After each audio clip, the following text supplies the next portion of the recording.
शुरू करने से पहले बता दूं, यह एक काल्पनिक रचना है। इस पुस्तक में सभी नाम, पात्र, व्यवसाय, स्थान, घटनाएं और घटनाएं या तो लेखक की कल्पना की उपज हैं या काल्पनिक तरीके से इस्तेमाल की गई हैं। वास्तविक व्यक्तियों, जीवित या मृत, या वास्तविक घटनाओं से कोई भी समानता पूरी तरह से संयोग है। आरव मेहरा का दूसरा प्रतिद्वंद्वी एक जादुई जानवर था, एक लेवल 15 थ्री-आइड इविल वुल्फ जो 5वीं रैंक के महान जादूगर के स्तर पर नेक्रोमेंसी का उपयोग कर सकता था। आरव मेहरा से 1 मिनट तक लड़ने के बाद वह गिर गया। आरव मेहरा ने उम्मीद भरी निगाहों से अखाड़े के केंद्र की ओर देखते हुए अपना मैना वापस पाने की जल्दी की। निश्चित रूप से एक बार फिर से 3 सुनहरे संदूक हवा से प्रकट हुए। शॉन की प्रेरक सलाह का विरोध करने में असमर्थ आरव मेहरा ने इस बार भी सबसे बाईं ओर का सुनहरा संदूक उठाया और मैना क्रिस्टल। संदूक में 1 दर्जन से अधिक मैना क्रिस्टल थे। जब आरव मेहरा ने यह देखा तो उसे शॉन को मारने की इच्छा हुई। जल्दबाजी मत करो, जल्दबाजी मत करो, उनकी गुणवत्ता पर एक नज़र डालो। खतरनाक स्थिति को देखते हुए शॉन ने जल्दी से आरव मेहरा को रोक दिया, जिसने मैना की आपूर्ति को काटने की योजना बनाई थी। थोड़ा शांत होकर आरव मेहरा ने करीब से देखा और पाया इस बैच के मैना क्रिस्टल की गुणवत्ता पिछले चेस्ट से मिले क्रिस्टल से काफ़ी बेहतर थी। सबसे कम लेवल 10 था, जबकि सबसे ज़्यादा लेवल 12 पर पहुंच गया। किसी को यह जानना था कि लेवल में हर वृद्धि के साथ मूल्य लगभग दोगुना हो जाएगा। आरव मेहरा ने कुछ गणनाएं की और पाया कि मैना क्रिस्टल के इस दूसरे बैच का मूल्य पहले बैच के मूल्य से दोगुना था। वह वृद्धि से थोड़ा हैरान था, इस हद तक कि आरव मेहरा शॉन से डील करना भूल गया। अगर हर इनाम का मूल्य दोगुना हो जाता तो क्या वह 1 दर्जन बार के बाद 9 सेंट को नहीं खरीद पाता। इसके बारे में बहुत सपने मत देखो। क्या तुमने नहीं देखा कि उस 3 आंखों वाले दुष्ट भेड़िए की ताकत रॉक भेड़ियों के पिछले समूह से बहुत अधिक थी। 1 दर्जन बार के बाद तुम्हें ड्रीम किंग का सामना करना पड़ सकता है। शॉन ने बेरहमी से आरव मेहरा को उसकी लालची कल्पना से जगाया। उद्धरण चिन्ह ... उद्धरण चिन्ह। वास्तव में उसे इतनी दूर जाने की जरूरत नहीं थी। जब तक वह विरोधियों के छठे दौर से मिला तब तक वह पहले से ही गोलियों से पसीना बहा रहा था। ये 10 स्पिरिट वॉरियर्स का एक पूरा समूह था। इन स्पिरिट वॉरियर्स ने राजकुमार के जीवन के दौरान उसका पीछा किया था और उसकी मृत्यु के बाद ब्लडलाइन अभिशाप की शक्ति से अलग होने में असमर्थ थे। उस डार्क एरिना में दफन होने से उनकी आत्माएं आत्माओं में बदल गई थीं, जो हमेशा राजकुमार के शाश्वत विश्राम की रक्षा करती थीं। आरव मेहरा ने अपने नए दुश्मनों का अध्ययन किया। 10 स्पिरिट वॉरियर्स ने चांदी के कवच पहने हुए थे और मैजिक ग्रेटस्वर्ड्स पकड़े हुए थे। उनके शरीर पर घाव इस बात का संकेत थे कि जब वे जीवित थे तब वे कई लड़ाइयों के अनुभवी थे। उनमें से प्रत्येक में 15वीं रैंक की ताकत थी, लेकिन उनके पास मोटी आभा और उत्कृष्ट मार्शल कौशल भी थे। उनमें से प्रत्येक में 15वीं रैंक के महान तलवारबाज से भी अधिक लड़ने की ताकत हो सकती है। पूरे 1000 सल्फ सिटी में शायद केवल सिल्वर मून मर्सिनरी और कुछ अन्य शीर्ष बलों के पास ही ऐसा लाइनअप हो सकता है। अरे लॉर्ड शॉन, जल्दी से कोई योजना सोचो। मेरे साथ मत खेलो। किस तरह की योजना? भले ही तुम मुझे मैना की आपूर्ति करो, फिर भी मैं अपना अवतार प्रदर्शित नहीं कर पाऊंगा। शॉन की आवाज़ में घबराहट का संकेत सुना जा सकता था। हालांकि मास्टर स्लेव अनुबंध का बंधन बहुत मजबूत नहीं था। अगर उसका मालिक मर जाता तो शॉन को अभी भी भारी झटका लगता।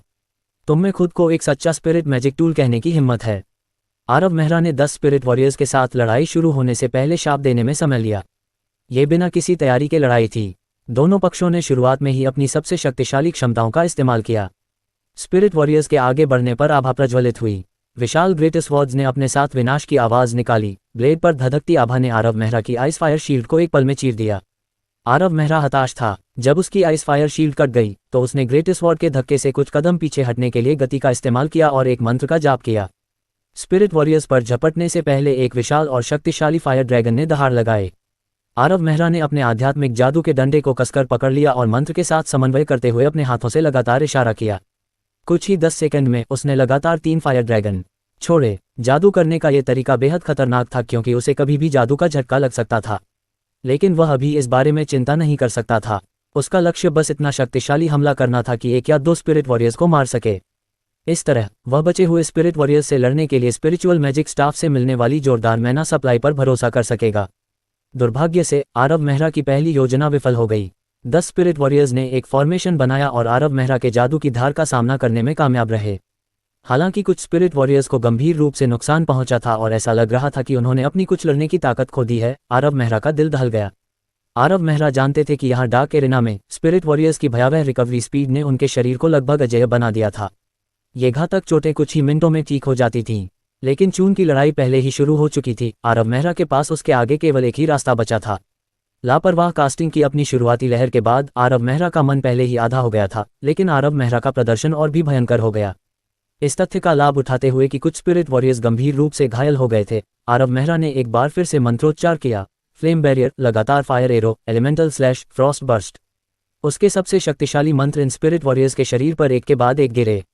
युद्ध शुरू हुए अभी 30 सेकंड ही हुए थे, लेकिन आरव मेहरा ने जो नुकसान पहुंचाया वह किसी भी महान जादूगर को डराने के लिए काफी था।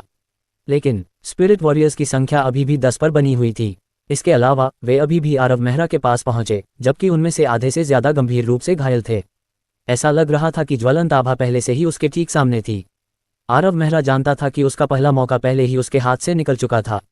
भाड़ में जाओ, उसने खुद को बुरी तरह से कोसा। उसके पास एलिमेंटल अवतार का इस्तेमाल करने के अलावा कोई विकल्प नहीं था। अपने शुरुआती मंत्रों से बनाए गए अग्निसागर पर भरोसा करके आरव मेहरा ने फ्लेम फ्लैश के साथ दूरी को खोल दिया। बेवकूफ, तुम सच में बहुत ही बेवकूफ हो। तुमने यह नहीं देखा कि इन स्पिरिट वॉरियर्स ने पहले से ही एक लाइफ शेयरिंग फॉर्मेशन बना लिया है। क्या तुम्हें लगता है कि तुम एक शीर्ष उच्च जादूगर हो जो एक साथ 10 स्पिरिट वॉरियर्स को खत्म कर सकता है? शॉन की घबराई हुई और हताश डांट आरव मेहरा के कानों में गूंजी जैसे ही वह आग के सागर के दूसरी तरफ उतरा। मैं स्पष्ट रूप से लाइफ शेयरिंग फॉर्मेशन के बारे में जानता हूं, लेकिन मेरे पास इसे अलग करने का साधन नहीं है। नहीं, तुम्हें पता है। मुझे पता है। आरव मेहरा की अभिव्यक्ति जम गई। मुझे तुम्हारे शरीर में एक परिचित मान उतार चढ़ाव महसूस हो रहा है। ये कब्र में डेथ गार्डन से होना चाहिए था। उस चीज को जल्दी से बाहर निकालो। Says chapter. आरव मेहरा को थोड़ा अजीब लगा। सेज चैप्टर में संग्रहित अल्टीमेट स्पेल वास्तव में उसके सबसे शक्तिशाली कार्ड थे, लेकिन क्या वे लाइफ शेयरिंग फॉर्मेशन को तोड़ने के लिए पर्याप्त हैं? ऐसा नहीं है कि आरव मेहरा ने अल्टीमेट स्पेल का उपयोग करने के बारे में नहीं सोचा था, लेकिन पिछले प्रयास के बाद आरव मेहरा को पहले से ही अंदाजा हो गया था कि spirit warriors life sharing formation का उपयोग कर रहे थे। इसकी क्षति सहने की क्षमता बहुत अधिक थी। भले ही वह अपने अल्टीमेट स्पेल का उपयोग करता, वह केवल कुछ और स्पिरिट वॉरियर्स को ही घायल कर पाता। ये पूरी लड़ाई में बहुत मददगार नहीं होता। यह एक कठिन बाधा थी, क्योंकि आरव मेहरा के अल्टीमेट स्पेल की शक्ति उस समय केवल चौथे स्तर पर थी। अगर वह इन स्पिरिट वॉरियर्स को तुरंत खत्म करना चाहता था तो उसे छठे स्तर के स्पेल की आवश्यकता होगी, या दूसरे शब्दों में आर्कमेज की शक्ति तक पहुंचने के करीब के स्तर के स्पेल की आवश्यकता होगी। उस चीज को सेज चैप्टर कहते हैं। भूल जाओ, इसका नाम मायने नहीं रखता। जब तक वह चीज डेथ गार्डन से आई है, तब तक इसका इस्तेमाल इन स्पिरिट वॉरियर्स को संभालने के लिए किया जा सकता है। क्या तुम भूल गए कि डेथ गार्डन किस तरह की जगह है? रुको, तुम्हारा मतलब है शॉन के डेथ गार्डन के जिक्र से आरव मेहरा समझ गया। ये सही है, सेज चैप्टर उस जगह से आया है। डेथ गार्डन किस तरह की जगह थी? यह मृत्यु ऊर्जा का संगम है। सेज चैप्टर असीम मृत्यु ऊर्जा से पैदा हुआ था और यह शॉन से भी उच्च रैंक का था। इसके भीतर मौजूद मृत्यु ऊर्जा को केवल भयावह ही कहा जा सकता है। साथ ही स्पिरिट वॉरियर्स किस तरह के अस्तित्व में थे? स्पिरिट वॉरियर्स ब्लडलाइन कर्स से प्रभावित हुए थे, जिससे उनकी आत्मा और शरीर आत्माओं में बदल गए थे। जिस चीज से वे सबसे ज्यादा नफरत करते थे और जिससे सबसे ज्यादा डरते थे वह थी मृत्यु ऊर्जा। अगर अचानक मृत्यु ऊर्जा का विस्फोट होता तो ये स्पिरिट वॉरियर्स निश्चित रूप से प्रभावित होते। एकमात्र समस्या ये थी कि आरव मेहरा ने यह मानने की हिम्मत नहीं की कि इसका पर्याप्त बड़ा प्रभाव होगा। आरव मेहरा ने ऋषि अध्याय को कसकर पकड़ लिया, लेकिन वह अपने चेहरे पर झिझक का एक निशान दिखाने से खुद को नहीं रोक सका। यह कोई मजाक नहीं है। उसके हाथ में मौजूद सेज चैप्टर उसका आखिरी तुरुप का पत्ता था, और अगर वह अंदर मौजूद मौत की ऊर्जा को छोड़ना चाहता तो 3 अल्टीमेट स्पेल गायब हो जाते। अगर वह उसके बाद भी लाइफ शेयरिंग फॉर्मेशन को अलग नहीं कर पाता तो आरव मेहरा के पास वापसी करने का कोई और मौका नहीं होता। उसके पास ज्यादा समय नहीं बचा था। 10 स्पिरिट वॉरियर्स पहले से ही आग के समुद्र को पार कर रहे थे, अपनी विशाल महान तलवारों को एक बार फिर से उठा रहे थे। लेकिन आरव मेहरा एलिमेंटल अवतार का फिर से इस्तेमाल नहीं कर सकता था, इसलिए अगर वे करीब आ गए तो बचना मुश्किल होगा। ये बेहतर काम करेगा। आरव मेहरा ने अपने होंठ काटे और सेज चैप्टर में 3 अल्टीमेट स्पेल को रद्द कर दिया। एक पल में बहुत ज्यादा मौत की ऊर्जा फूट पड़ी। डार्क एरिना के ऊपर एक मोटी गैस संघनित हो गई और सेज चैप्टर से अनगिनत सोल फायर बाहर निकल आए।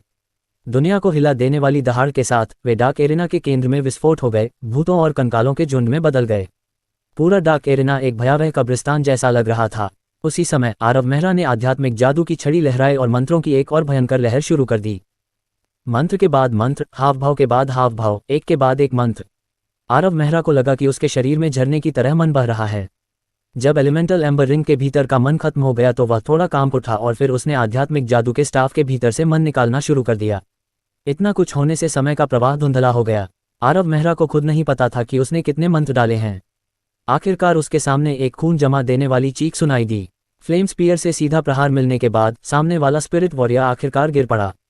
ये तुरंत एक सफेद रोशनी में बदल गया और डार्क एरिना से गायब हो गया। पहला, केवल एक स्पिरिट वॉरियर की मृत्यु हुई, फिर भी यह आरव मेहरा के लिए जीत की सुबह थी। आध्यात्मिक जादू के स्टाफ के भीतर संग्रहित मन आरव मेहरा के शरीर में तेजी से बहने लगा। एक पल के लिए रुके हुए मंत्र डार्क एरिना में एक बार फिर गूंज उठे। आरव मेहरा एलिमेंटल अवतार का फिर से उपयोग नहीं कर सका। भीड़भाड़ वाले स्पिरिट वॉरियर्स का सामना करते हुए उसके पास जारी रखने का एकमात्र बचा हुआ तरीका अपनी मैजिक एरे को सीमा तक धकेलना था। मैजिक युग के अंत में जीवित रहने से अपने समृद्ध युद्ध अनुभव के साथ वह 9 बुरी तरह से घायल स्पिरिट वॉरियर्स के साथ इस जीवन और मृत्यु की लड़ाई में संघर्ष करने में सक्षम था। लगातार हमला करते हुए, बचाव करते हुए और नियंत्रण करते हुए आरव मेहरा ने वह सब कुछ किया जो वह कर सकता था। उसने 3 एंजल पोशन पिए और 7 डार्क फायर बुलेट का इस्तेमाल किया। यहाँ तक कि लोनल से मिले लावा डोमिनेटर का मैना भी उस लड़ाई में खत्म हो गया था। ये कहा जा सकता है कि आरव मेहरा ने अपने सभी कार्ड निकाल लिए थे। आखिरकार आरव मेहरा ने 3 घंटे तक चली इस लड़ाई को खत्म करने के लिए फ्लेम बर्स्ट का इस्तेमाल किया। आखिरकार खत्म। आरव मेहरा ने इस लड़ाई के दौरान अपना सारा मैना खत्म कर दिया था और स्पिरिचुअल मैजिक स्टाफ में जमा सारा मैना भी साफ कर दिया था। उसका दिमाग पूरी तरह से थक चुका था। 3 घंटे तक बेहतरीन प्रदर्शन करने के बाद उसकी सारी ऊर्जा खत्म हो गई थी। आरव मेहरा ने अपना सिर नीचे किया जैसे ही आखिरी स्पिरिट वॉरियर एक लाइट में बदल गया। यह उसकी अब तक की सबसे थका देने वाली लड़ाई थी। डेथ गार्डन में आधे दिन तक कत्लेआम के बाद वह पहले से कहीं ज्यादा थका हुआ महसूस कर रहा था। ये लड़ाई इतनी थका देने वाली थी कि वह अपना सिर भी नहीं उठा पा रहा था। उसे झपकी लेने और प्रिंस टूम और डार्क एरिना के बारे में भूलने का भी मन कर रहा था। दुर्भाग्य से कुछ मिनट लेटने के बाद शॉन ने उसे उकसाया, जल्दी जल्दी जल्दी से अपना इनाम चेक करो कि क्या ऐसा कुछ है जिससे लॉर्ड शॉन तुरंत अपनी शक्तियां वापस पा सकता है। अगर तुम चेक करना चाहते हो तो जाकर चेक करो, मैं सोना चाहता हूँ। तुम्हारी हिम्मत है कि तुम लॉर्ड शॉन से बात करो। शॉन तुरंत ही बहुत गुस्से में आ गया, लेकिन गुस्से में आकर उसने शरारती अंदाज में आरव मेहरा से कहा, तुम्हें लगता है कि ये 10 स्पिरिट वॉरियर्स तुम्हारे आखिरी विरोधी थे? लॉर्ड शॉन पहले तो तुम्हें डराना नहीं चाहते थे, लेकिन चूंकि तुम इतने अज्ञानी हो इसलिए मैं तुम्हें अनिच्छा से याद दिलाऊंगा। क्या तुम्हें याद है कि एक ग्लैडिएटर को अपनी आज़ादी वापस पाने के लिए साम्राज्य में कितनी लड़ाइयाँ जीतनी पड़ी थीं? उद्धरण चिन्ह ... उद्धरण चिन्ह। शॉन के शब्द सुनते ही आरव मेहरा चौंक कर उछल पड़ा। ये सही है, तीसरे राजवंश के ग्लैडिएटर 7 जीत के बाद आज़ादी पा सकते थे। क्या इसका मतलब यह नहीं है कि मुझे एक और लड़ाई लड़नी है? बकवास, क्या यह मजाक है? ये सोचकर कि उसे अभी भी एक और लड़ाई लड़नी है, आरव मेहरा को रोना आ गया। 10 स्पिरिट वॉरियर्स ने उसे पहले ही उस हद तक जाने के लिए मजबूर कर दिया था। डार्क एरिना के सामान्य अभ्यास के आधार पर क्या उसके अगले प्रतिद्वंद्वी के पास शीर्ष उच्च जादू गया यहाँ तक कि एक आर्कमेज की ताकत नहीं होनी चाहिए। इस प्रकार लॉर्ड शॉन आपको पहले इनाम की जांच करने की सलाह दे रहे हैं। अंदर कुछ अच्छा हो सकता है जो लॉर्ड शॉन को सीधे ठीक होने दे सकता है। अगर ऐसा होता है तो आप अगली लड़ाई के लिए अलग खड़े हो सकते हैं और इस लॉर्ड शॉन को खुश कर सकते हैं। उद्धरण चिन्ह ... उद्धरण चिन्ह। हालांकि आरव मेहरा ने उस घमंडी ट्रू स्पिरिट मैजिक टूल को अस्वीकार कर दिया, फिर भी वह उन 3 चेस्ट को देखने के लिए उत्सुक था। आखिरकार आरव मेहरा ने अपने 5वें प्रतिद्वंद्वी को हराने के बाद पहले ही आध्यात्मिक स्तर की एक हाथ वाली तलवार प्राप्त कर ली थी। हालांकि यह एक हाथ वाली तलवार आरव मेहरा के लिए उपयुक्त नहीं थी, लेकिन तथ्य यह था कि उस चेस्ट में एक वास्तविक आध्यात्मिक जादू उपकरण था। अब तक प्रत्येक लड़ाई के बाद बढ़ते पुरस्कारों के आधार पर भले ही आरव मेहरा को ट्रू स्पिरिट मैजिक टूल न मिले, क्या उसे कम से कम अब एक शीर्ष आध्यात्मिक जादू उपकरण नहीं मिलेगा? और वह शक्ति पूरी तरह से उसके नियंत्रण में होगी, शॉन जैसे बेशर्म आलसी के पास नहीं। आरव मेहरा तीनों संदूकों के सामने खड़ा था। उसने अपना हाथ उठाया, लेकिन उसने हाथ आगे नहीं बढ़ाया क्योंकि वह अभी भी हिचकिचा रहा था। ठीक है, अब इसे बंद करो। लॉर्ड शॉन के उत्पीड़न से आरव मेहरा को सिर दर्द होने लगा। हर बार बचे हुए को चुनने के बाद मुझे कुछ अच्छी फसलें मिली थी, इसलिए मैं इसे जारी रख सकता हूँ। आरव मेहरा ने हाथ बढ़ाया और बायां संदूक खोला, और उसके बाद शॉन ने जोर से गाली दी, भाड़ में जाओ बारो, तुम बेशर्म हो, तुमने लॉर्ड शॉन को धोखा देने की हिम्मत की। ईमानदारी से, शॉन का इतना क्रोधित होना असामान्य नहीं था। किसने सोचा होगा कि 10 स्पिरिट वॉरियर्स को मारने के बाद इनाम वास्तव में एक इनहेरिटेंस मैजिक टूल होगा? इसके अलावा यह एक अधूरा इनहेरिटेंस मैजिक टूल था। शॉन को रोने का मन हुआ। उसने सोचा था कि 10 स्पिरिट वॉरियर्स के खात्मे के बाद इनाम एक शीर्ष आध्यात्मिक जादू उपकरण या उससे भी बेहतर होगा, और एक बार जब वह अपने भीतर के मैना को अवशोषित कर लेगा तो वह अपनी कम से कम आधी शक्ति वापस पा सकेगा। लेकिन बॉक्स के अंदर जो कुछ भी था वह एक अधूरा इनहेरिटेंस मैजिक टूल था। ये भूत की लकड़ी से बना एक जादुई स्टाफ था जिसके अंत में अज्ञात स्तर का मैना क्रिस्टल जड़ा हुआ था। मैना के उतार चढ़ाव से यह निश्चित रूप से एक इनहेरिटेंस मैजिक टूल था। इसके अलावा स्टाफ में 3 सरणियां थीं, लेकिन वे एक दूसरे से जुड़ी नहीं थीं और मैना स्रोत भी सक्रिय नहीं था। समझदार आंखों वाला कोई भी व्यक्ति देख सकता था कि यह अधूरा था। अरे, तुम न केवल एक इनहेरिटेंस मैजिक टूल देते हो, बल्कि यह पूरा भी नहीं है। प्रिंस बारो, ये किस तरह का मजाक है? शॉन अपने गुस्से को नियंत्रित करने में असमर्थ था और उसने इस अपमानजनक इनहेरिटेंस मैजिक टूल को नष्ट करने के लिए अपनी अभी प्राप्त की गई शक्ति का थोड़ा सा उपयोग करने की भी कोशिश की। लेकिन इससे पहले कि वह अपनी चाल चल पाता, आरव मेहरा ने कर्मचारी को पकड़ लिया। नहीं, उसने उसे यूं ही नहीं पकड़ा। आरव मेहरा ने उसे ऐसे पकड़ा जैसे कि वह कोई खजाना हो और फिर उसे अपनी जेब में रख लिया। अरे, क्या तुम इतने गरीब हो कि तुम जो भी पा सको उसे पकड़ लोगे? एक अधूरा इनहेरिटेंस मैजिक टूल भी तुम्हारे हाथ से नहीं बच सकता। लगता है लॉर्ड शॉन को इस पर पुनर्विचार करना चाहिए। अगर मैं बाद में तुम्हारे लिए काम करता हूं, तो क्या तुम इतने गरीब हो जाओगे कि तुम लॉर्ड शॉन को ज़रूरी मैना क्रिस्टल नहीं दे पाओगे? मुझे कहना ही पड़ेगा, लॉर्ड शॉन, तुम्हारी समझ वाकई बहुत कमज़ोर है। आरव मेहरा ने अपना सिर हिलाया, वह इस खोज से काफ़ी संतुष्ट था। ऐसा खजाना पाकर आरव मेहरा का मूड अच्छा कैसे नहीं हो सकता। शॉन का मजाक पहले जैसा अप्रिय भी नहीं लगा। तुम्हें उस कमबख्त इनहेरिटेंस मैजिक टूल के बारे में पता है? जल्दी से बात करो, क्या इससे मैं अपनी शक्ति वापस पा सकता हूँ? ऐसा नहीं हो सकता, लेकिन मैं गारंटी दे सकता हूँ कि 1 साल बाद उस शापित इनहेरिटेंस मैजिक टूल की शक्ति आपसे बेहतर होगी, लॉर्ड शॉन। क्यों ना हम शर्त लगाएं? बकवास, शॉन गुस्से में फट पड़ा। तो चलो शर्त लगाते हैं। अगर मैं हार गया तो मैं तुरंत मास्टर स्लेव अनुबंध को हटा दूंगा। अगर तुम हार गए तो तुम्हें मुझे पूरी तरह से अपना मालिक मानना होगा। यह, लॉर्ड शॉन अचानक हिचकिचाया। उसे विश्वास नहीं था कि यह अधूरा इनहेरिटेंस मैजिक टूल 1 साल में उससे आगे निकल सकता है। लेकिन आरव मेहरा के आत्मविश्वास भरे चेहरे को देखने के बाद उसे थोड़ा अनिश्चितता महसूस हुई। जैसे ही उसने इस बारे में सोचा, शॉन ने अचानक चेतावनी दी, सावधान, 7वीं लड़ाई जल्द ही शुरू होनी चाहिए। बकवास, बहुत जल्दी। आरव मेहरा ने जल्दी से अपनी जेब से लेवल 13 का मैना क्रिस्टल निकाला और अपने दांतों को भींचते हुए मैना को निकालना शुरू कर दिया, बिना इस बात की परवाह किए कि उसे अशुद्धियों से जादुई प्रतिक्रिया का सामना करना पड़ सकता है। सौभाग्य से आरव मेहरा के समाप्त होने तक 7वीं लड़ाई अभी भी शुरू नहीं हुई थी, इसलिए बीमा के लिए उसने अपनी जेब से लेवल 12 का मैना क्रिस्टल निकाला और अपना मैना भरना जारी रखा। 1, 2, 3, 4 मैना क्रिस्टल से मैना को अवशोषित करने के बाद आरव मेहरा का मैना पहले ही पूरी तरह से ठीक हो चुका था। लेकिन किसी कारण से 7वीं लड़ाई अभी भी शुरू नहीं हुई थी। क्या हो रहा है? आरव मेहरा असमंजस में था। वह नोट से तीसरे राजवंश के अखाड़े के नियमों को गलत तरीके से याद नहीं कर सकता था। ग्लेडिएटर 7वीं लड़ाई के बाद ही अपनी स्वतंत्रता प्राप्त करेंगे, लेकिन मैंने तो केवल 6 लड़ाइयाँ लड़ी हैं। 7वीं लड़ाई इतनी देर से क्यों शुरू हो रही है? तुम यहाँ क्यों खड़े हो? डार्क एरिना के दरवाजे पहले ही खुल चुके हैं, या तुम रात के खाने के लिए रुकने की योजना बना रहे हो? शॉन की खिल्ली उड़ाने से आरव मेहरा के चेहरे पर उदासी छा गई। क्या हो रहा है? क्या तुमने नहीं कहा था कि 7वीं लड़ाई शुरू होने वाली है? क्या तुमने मुझे धोखा दिया? लॉर्ड शॉन तुम्हें कैसे धोखा दे सकता है? साम्राज्य के नियमों के अनुसार 7वीं लड़ाई को पार करने के बाद ग्लैडिएटर वास्तव में अपनी स्वतंत्रता प्राप्त करते हैं। लेकिन तुम्हारी किस्मत बहुत अच्छी है, तुम्हारा 7वां प्रतिद्वंद्वी सिर्फ बेजोड़ लॉर्ड शॉन है। तुम, आरव मेहरा समझ पाने से पहले ही ठिठक गया। शॉन, एक सच्चे स्पिरिट मैजिक टूल के रूप में एक ऐसा अस्तित्व था जो एक आर्कमेज से मुकाबला करने में सक्षम था। डार्क एरिना की 7वीं लड़ाई के लिए उसका चयन होना उचित होगा। जब उसने इस बारे में सोचा तो आरव मेहरा को याद आया कि क्लाउड टॉवर के महान जादूगर ने अपने नोट्स में लिखा था कि वह स्वर्ग विरोधी भाग्य के माध्यम से डार्क एरिना से बाहर निकल गया। अब जब आरव मेहरा ने इस बारे में सोचा तो वह समझ सकता था कि वह स्वर्ग विरोधी भाग्य क्या था। महान जादूगर शायद खुद के जैसा ही रहा होगा। उसने डार्क एरिना में प्रवेश करने से पहले ट्रू स्पिरिट मैजिक टूल की स्वीकृति प्राप्त की थी, जिससे वह 7वीं लड़ाई को छोड़ सकता था। अन्यथा 10 स्पिरिट योद्धाओं के खिलाफ लड़ाई के आधार पर 7वां प्रतिद्वंद्वी एक आर्कमेज के बराबर होगा, और वह एक ऐसा अस्तित्व था जिससे वह निपट नहीं सकता था। कोई भी महान जादूगर आर्कमेज के खिलाफ 10 सेकंड से अधिक नहीं टिक सकता था। आरव मेहरा भी नहीं टिक सकता था, भले ही उसके पास 9 मैजिक एरे हों। ये केवल शक्ति में अंतर नहीं था, ये केवल 2 अलग अलग प्रकार के अस्तित्वों के बीच की लड़ाई थी। लगता है मेरी किस्मत उतनी बुरी नहीं है जितनी मैंने सोची थी, डार्क एरिना से निकलते समय आरव मेहरा ने सोचा।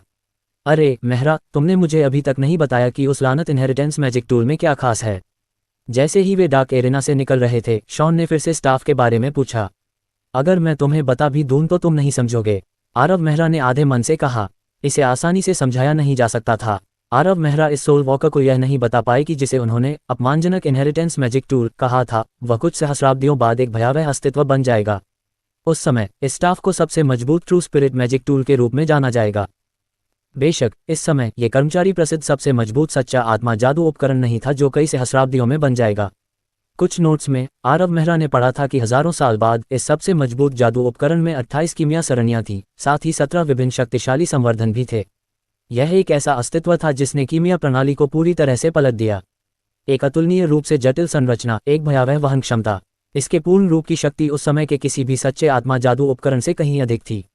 दुर्भाग्य से ये लगभग 1000 साल तक उस अवस्था में नोसेंट में ही मौजूद रहा। 1000 साल बाद इसके स्वामी की एक अज्ञात विमान में मृत्यु हो गई, और हालांकि क्लाउड टॉवर ने इसे जबरन वापस छीन लिया था, लेकिन इसने हमेशा के लिए अपनी शक्ति खो दी। ये सबसे मजबूत जादू उपकरण उस बिंदु से एक आम वस्तु बन गया। हालांकि कीमियागरों ने जादू उपकरण पर शोध करना कभी नहीं छोड़ा, भले ही यह एक साधारण वस्तु में बदल गया हो। 1000 साल से भी ज्यादा समय बाद शोधकर्ता सच्चाई के और करीब पहुंचते गए, जब तक कि खामोश क्लाउड टॉवर ने आखिरकार अपने नतीजे सार्वजनिक नहीं कर दिए। ये सब मैजिक टूल के शीर्ष पर जड़े मैना क्रिस्टल की वजह से था। ये स्पिरिट डिवोआरा बेहेमोथ का मैना क्रिस्टल था। एक वयस्क स्पिरिट डिवोआरा बेहेमोथ मूल रूप से एक अतुलनीय रूप से विशाल विमान था, और वे जो कुछ भी खा सकते थे उसे खा जाते थे। उल्कापिंड, नेदरस्टॉर्म और यहाँ तक कि मृत विमानों के अवशेष भी स्वादिष्ट भोजन माने जाते थे। नोसेंट के इतिहास में किसी ने भी स्पिरिट डिवोआरा बेहेमोथ का शिकार नहीं किया। इस प्रकार इस स्पिरिट डिवोआरा बेहेमोथ के मैना क्रिस्टल की उत्पत्ति जादू के युग के कई अनसुलझे रहस्यों में से एक थी। संक्षेप में, क्लाउड टॉवर ने पूरे पीक मैजिक युग का सबसे मजबूत मैजिक टूल बनाने के लिए स्पिरिट डिवोआरा बेहेमोथ के मैना क्रिस्टल पर भरोसा किया। स्पिरिट डिवोआरा बेहेमोथ के मैना क्रिस्टल ने मैजिक टूल को जबरदस्त शक्ति नहीं दी, और इस प्रकार वह मैजिक टूल जब प्रकट हुआ तो केवल एक इनहेरिटेंस मैजिक टूल था। हालांकि इसने मैजिक टूल में असीमित क्षमता ला दी। बाकी की बात तो छोड़ ही दें, सिर्फ वहन करने की क्षमता ही पूरी कीमिया प्रणाली को ध्वस्त करने के लिए पर्याप्त थी, जो 17 ऑगमेंट को संभालने में सक्षम थी। उस तरह की वहन करने की क्षमता कई असाधारण मैजिक टूल से भी आगे निकल गई। आरव मेहरा को पता था कि पूरी बुक ऑफ डेथ में 15 ऑगमेंट हो सकते हैं, और यह पहले से ही असाधारण मैजिक टूल के बीच एक चरम अस्तित्व था। स्वाभाविक रूप से आरव मेहरा को यह भी पता था कि इनके बारे में सोचना अभी बहुत जल्दी है। अभी उसके पास जो था वह केवल एक इनहेरिटेंस मैजिक टूल था, और वह भी अधूरा। स्पिरिट डिवोआरा बेहेमोथ के मैना क्रिस्टल और घोस्ट वुड के अलावा केवल 3 एरे थे और एक भी ऑगमेंट नहीं था। अगर आरव मेहरा को उस मैजिक टूल को उस स्तर तक पहुंचाना था जिस स्तर तक वह कई सालों बाद पहुंच सकता था, तो उसके लिए अभी भी बहुत लंबा रास्ता तय करना था, या फिर उसे बहुत सारा पैसा खर्च करना पड़ता। बाकी की तो बात ही छोड़िए, सिर्फ 28 कीमिया एरे ही आरव मेहरा को हताश करने के लिए काफ़ी थे। आखिरकार उसके पास 28 एरे की अविश्वसनीय संख्या थी। ऐसा करने के लिए जितने संसाधनों की जरूरत थी, वह flashing gold chamber of commerce के दसियों को दिवालिया बनाने के लिए पर्याप्त था। अगर वह अपनी मौजूदा संपत्तियों से सिर्फ एक बना पाता तो यह आश्चर्यजनक होता। और अभी भी 17 ऑगमेंट थे। वे साधारण ऑगमेंट नहीं थे। वह जानता था कि इनमें से ज्यादातर ऑगमेंट ट्रू स्पिरिट लेवल के थे। सबसे कम वाला एक पीक स्पिरिचुअल ऑगमेंट था। इसके बारे में सोचते हुए आरव मेहरा ने सोलोमन के साथ मिलकर स्पिरिचुअल ऑगमेंट के लिए 10 लाख से ज्यादा गोल्ड खर्च किए थे, और वह भी तब जब हर कोई इसके असली मूल्य से अनजान था। अगर लोगों को पता होता कि यह एक स्पिरिचुअल ऑगमेंट है तो इसकी कीमत शायद दोगुनी हो जाती। चूंकि एक साधारण आध्यात्मिक वृद्धि ऐसी ही थी, इसलिए उस सबसे मजबूत सच्चे आत्मा जादू उपकरण को पूरा करना निश्चित रूप से 1 या 2 दिन का मामला नहीं होगा। यहाँ तक कि आरव मेहरा भी केवल ये कहने की हिम्मत कर सकता है कि यह 1 साल के बाद सोल वॉकर को पार कर सकता है। स्वाभाविक रूप से यह विशुद्ध रूप से शॉन को धमकाना था। आप इसे जिस भी तरह से देखें, शॉन का अवतार एक आत्मा जीवन रूप था, और यह विशेष रूप से शक्तिशाली नहीं था। शॉन जिस चीज में माहिर था वह सभी प्रकार के भ्रम पैदा करना था, और साथ ही अपने दुश्मन की आत्मा पर सीधे हमला करना था। हमला करने के लिए एक असली मैजिक टूल के खिलाफ शक्ति में प्रतिस्पर्धा करना अनुचित था। आरव मेहरा को उस मैजिक टूल को ट्रू स्पिरिट लेवल तक पहुंचने की भी जरूरत नहीं थी। जब तक वह मैजिक टूल की आत्मा को प्रकट करने में सक्षम था, आध्यात्मिक स्तर पर पहुंचने के बाद इसकी शक्ति निश्चित रूप से शॉन से आगे निकल जाएगी। बहुत गरीब 28 कीमिया सरणियों और 17 ऑगमेंट्स की लागत के बारे में सोचते हुए आरव मेहरा आहें भरने से खुद को रोक नहीं पाए। आरव मेहरा को मूल रूप से लगा कि वह काफ़ी अमीर है जब गिल्डेड रोज का विस्तार हुआ और 1000 सल्फ सिटी की नंबर 1 कीमिया शॉप बन गई। लेकिन अब ऐसा लग रहा था कि यह अभी भी काफ़ी नहीं है। जो भी हो, मुझे पहले पुनर्जन्म की आंखें ढूंढनी चाहिए। थोड़ी देर सोचने के बाद आरव मेहरा ने उस जादुई उपकरण को अपनी जेब में वापस रख लिया और सीधे डार्क एरेना से होते हुए राजकुमार की कब्र की गहराई की ओर देखने लगा। आरव मेहरा जैसे जैसे अंदर गया, इलाका और भी जटिल होता गया। पूरा राजकुमार का मकबरा एक विशाल भूल भुलैया जैसा लग रहा था। रास्ते में कई जालों के जुड़ने के साथ आरव मेहरा को तीसरे राजवंश की कीमिया तकनीक की पूरी तरह से नई समझ हो गई। हजारों तीरों के बारे में क्या, खंजरों के पहाड़ों और लपटों के समुद्रों के बारे में क्या, वे राजकुमार की कब्र में डालने के लिए बहुत ही घटिया थे। आरव मेहरा ने इस बार बहुत अनुभव प्राप्त किया। कई तरह की परिस्थितियां जो लोगों को मौत के डर से भर देती, कई तरह की परिस्थितियां जो लोगों को रक्षाहीन महसूस कराती। ये रास्ता डार्क एरेना से जरा भी ज्यादा आरामदायक नहीं था। उसे यह याद रखना था कि वह किस रास्ते पर जा रहा है और साथ ही सभी तरह के जाल से भी बचना था। आरव मेहरा ने महसूस किया कि तनाव के कारण उसके बाल सफ़ेद हो रहे हैं, क्योंकि वह भूल भुलैया को तोड़कर एक बहुत बड़े मंदिर में पहुंच गया। अब आरव मेहरा के सामने एक वेदी खड़ी थी। वेदी हाइबा ड्रैगन भगवान को समर्पित थी। इस दुनिया के मूल ड्रैगन के पास एक सुनहरा शरीर था। 3 सिर 3 कानूनों का प्रतिनिधित्व करते थे, प्रकाश, अंधकार और अराजकता। भले ही वहां केवल एक मूर्ति थी, लेकिन उत्सर्जित असीम शक्ति ने अभी भी आरव मेहरा को खुद को दंडवत करने की इच्छा महसूस कराए। विनाश हो जाओ। आरव मेहरा ने ठंडी सांस ली और स्पिरिट डिफेंस का इस्तेमाल किया। इस दुनिया के पहले ड्रैगन के रूप में हाइबा ड्रैगन भगवान की शक्ति कितनी भयावह थी। एक साधारण महान जादूगर उस ड्रैगन शक्ति के सामने तुरंत अपने घुटनों पर गिर सकता था। लेकिन आरव मेहरा ऐसा नहीं करेंगे, क्योंकि आरव मेहरा ने हाइबा ड्रैगन भगवान की हत्या के रिकॉर्ड को व्यक्तिगत रूप से देखा था। ये पहली और आखिरी बार था जब नोसेंट के किसी जादूगर ने किसी भगवान को मारा, जिससे प्रकाश, अंधकार और अराजकता के नियम मानव हाथों में वापस आ गए। आरव मेहरा को इस भगवान के लिए कोई डर या श्रद्धा महसूस नहीं हुई जो भविष्य में गिर जाएगा। आत्मिक रक्षा करने के बाद आरव मेहरा आखिरकार ड्रैगन माइट का सामना करने में सक्षम हो गया। उसने मंदिर की खोज शुरू की। ज्यादातर लोग जानते थे कि हाइबा ड्रैगन को हर तरह की दौलत पसंद थी। कोई चीज जितनी चमकदार और अधिक मूल्यवान होती, उतना ही अधिक हाइबा ड्रैगन भगवान का पक्ष प्राप्त होता। तीसरे राजवंश के शाही परिवार के सदस्य के रूप में राजकुमार के लिए इस बारे में न जानना असंभव था। वास्तव में क्या जहर कोहरे घाटी में मंदिर में बहुत अधिक धन नहीं था, लेकिन वेदी के अलावा इस मंदिर के अंदर कुछ भी नहीं था। क्या उस राजकुमार ने अचानक मौत के सामने अपना विश्वास बदल दिया? अरे तुम यहाँ क्या कर रहे हो? लेकिन जब आरव मेहरा अपने दिमाग पर जोर डाल रहे थे, शॉन, जो मैना क्रिस्टल से मैना को अवशोषित करने पर ध्यान केंद्रित कर रहा था, अचानक आश्चर्य में चिल्लाया, मैं कुछ ढूंढ रहा हूँ। आरव मेहरा ने एक जादूगरनी आंख बनाते हुए बिना सोचे समझे उत्तर दिया, पुनर्जन्म की आंखें। तुम्हें पुनर्जन्म की आंखों के बारे में पता है? तुम सच में अंधे हो, शॉन ने घृणा से नाक सिकुड़ते हुए कहा। तुम क्या कह रहे हो? आरव मेहरा चौंक गया। चूंकि शॉन ने अंधा कहा था, न कि मूर्ख या बेवकूफ, तो क्या उसका मतलब यह नहीं था कि पुनर्जन्म की आंख पहले से ही उसकी नज़र में थी? उस मूर्ति की आंखों पर एक नज़र डालो। शॉन के सुझाव पर ध्यान देते हुए आरव मेहरा ने तुरंत मंदिर के दूर की ओर मूर्ति की जांच करने के लिए जादूगरनी की आंख को नियंत्रित किया, और निश्चित रूप से जैसे ही वह करीब आया, आरव मेहरा ने मूर्ति की आंखों को देखा। वे जीवित महसूस कर रहे थे और वे जादूगरनी की आंख को घूरते रहे। इसके तुरंत बाद एक अजीब सा मान हस्तक्षेप दिखाई दिया और सावधान जादूगरनी की आंख सीधे गायब हो गई। अजीब। आरव मेहरा ने 2 बार कोशिश की, और चाहे उसने कितना भी मान नियंत्रित किया हो या उसने कितने भी बचाव किए हों, जादूगरनी की आंख मूर्ति की आंखों के 100 मीटर के भीतर नहीं पहुंच सकी। बहुत ज्यादा दुष्ट। शॉन की आवाज थोड़ी तिरस्कारपूर्ण लग रही थी, लेकिन किसी कारण से आरव मेहरा को लगा कि उसके स्वर में डर का संकेत था। क्या आप जानते हैं, जब उस पागल बारोव ने यह मकबरा बनवाया था, तब वह अपने जीवन के शिखर पर था। लेकिन जब से यह मकबरा बना है, बारोव ने इसे नहीं छोड़ा और अपना अधिकांश समय इस मंदिर के अंदर बिताया। पूरे दिन अपने भगवान से बातें करता रहा। कौन जानता था कि वह क्या कर रहा था? वह दुष्ट। उससे भी बढ़कर बारोव अपने अंतिम वर्षों में और भी अधिक भयावह था। साम्राज्य का सबसे शक्तिशाली व्यक्ति वास्तव में पागल हो गया। क्या आप कल्पना कर सकते हैं? वह लगभग सर्वशक्तिमान शक्तिशाली पागल हो गया। बारोव ने अपने सभी अधीनस्थों और रिश्तेदारों को मार डाला और उन्हें मकबरे में दफना दिया, इससे पहले कि मेरा सारा मान निकाल लिया जाए और मुझे हमेशा के लिए इस मकबरे में फंसा दिया। जितना अधिक वह बोलता, शॉन उतना ही अधिक भयभीत महसूस करता। अंत में वह कुछ बार काम भी गया। फिर क्या हुआ? फिर शायद अपनी दयनीय स्थिति की याद के कारण वह अपमान से क्रोधित हो गया। मैं कैसे जान सकता था कि उसके बाद क्या हुआ? मेरा मन निकाले जाने के बाद मैं स्वाभाविक रूप से नींद में डूब गया। मैं सपनों के माध्यम से यात्रा नहीं कर सकता। कोई तरीका नहीं है जिससे मैं जान सकूं कि उसके बाद क्या हुआ। और तुम में इतनी हिम्मत है कि खुद को सच्चा आत्मा जादू का औजार कह रहे हो। आरव मेहरा सबसे महत्वपूर्ण हिस्सा सुन रहे थे, लेकिन जब अचानक ये बीच में ही रुक गया तो उन्होंने फटकार के कुछ शब्द उगल दिए। वैसे भी ये जगह बहुत बुरी है। बकवास मत करो। आरव मेहरा ने दुखी होकर शॉन की राय की अनदेखी की और एक के बाद एक मंत्र जपना शुरू कर दिया, जिससे एक के बाद एक जादूगरनी की आंखें प्रकट होने लगीं। कुछ ही समय में 100 से ज्यादा जादूगरनी की आंखें दिखाई देने लगीं। मैं देखना चाहता हूं कि यह जगह कितनी बुरी है। आरव मेहरा ने जादूगरनी की अपनी सेना को दृढ़ निश्चय के साथ आगे भेजा।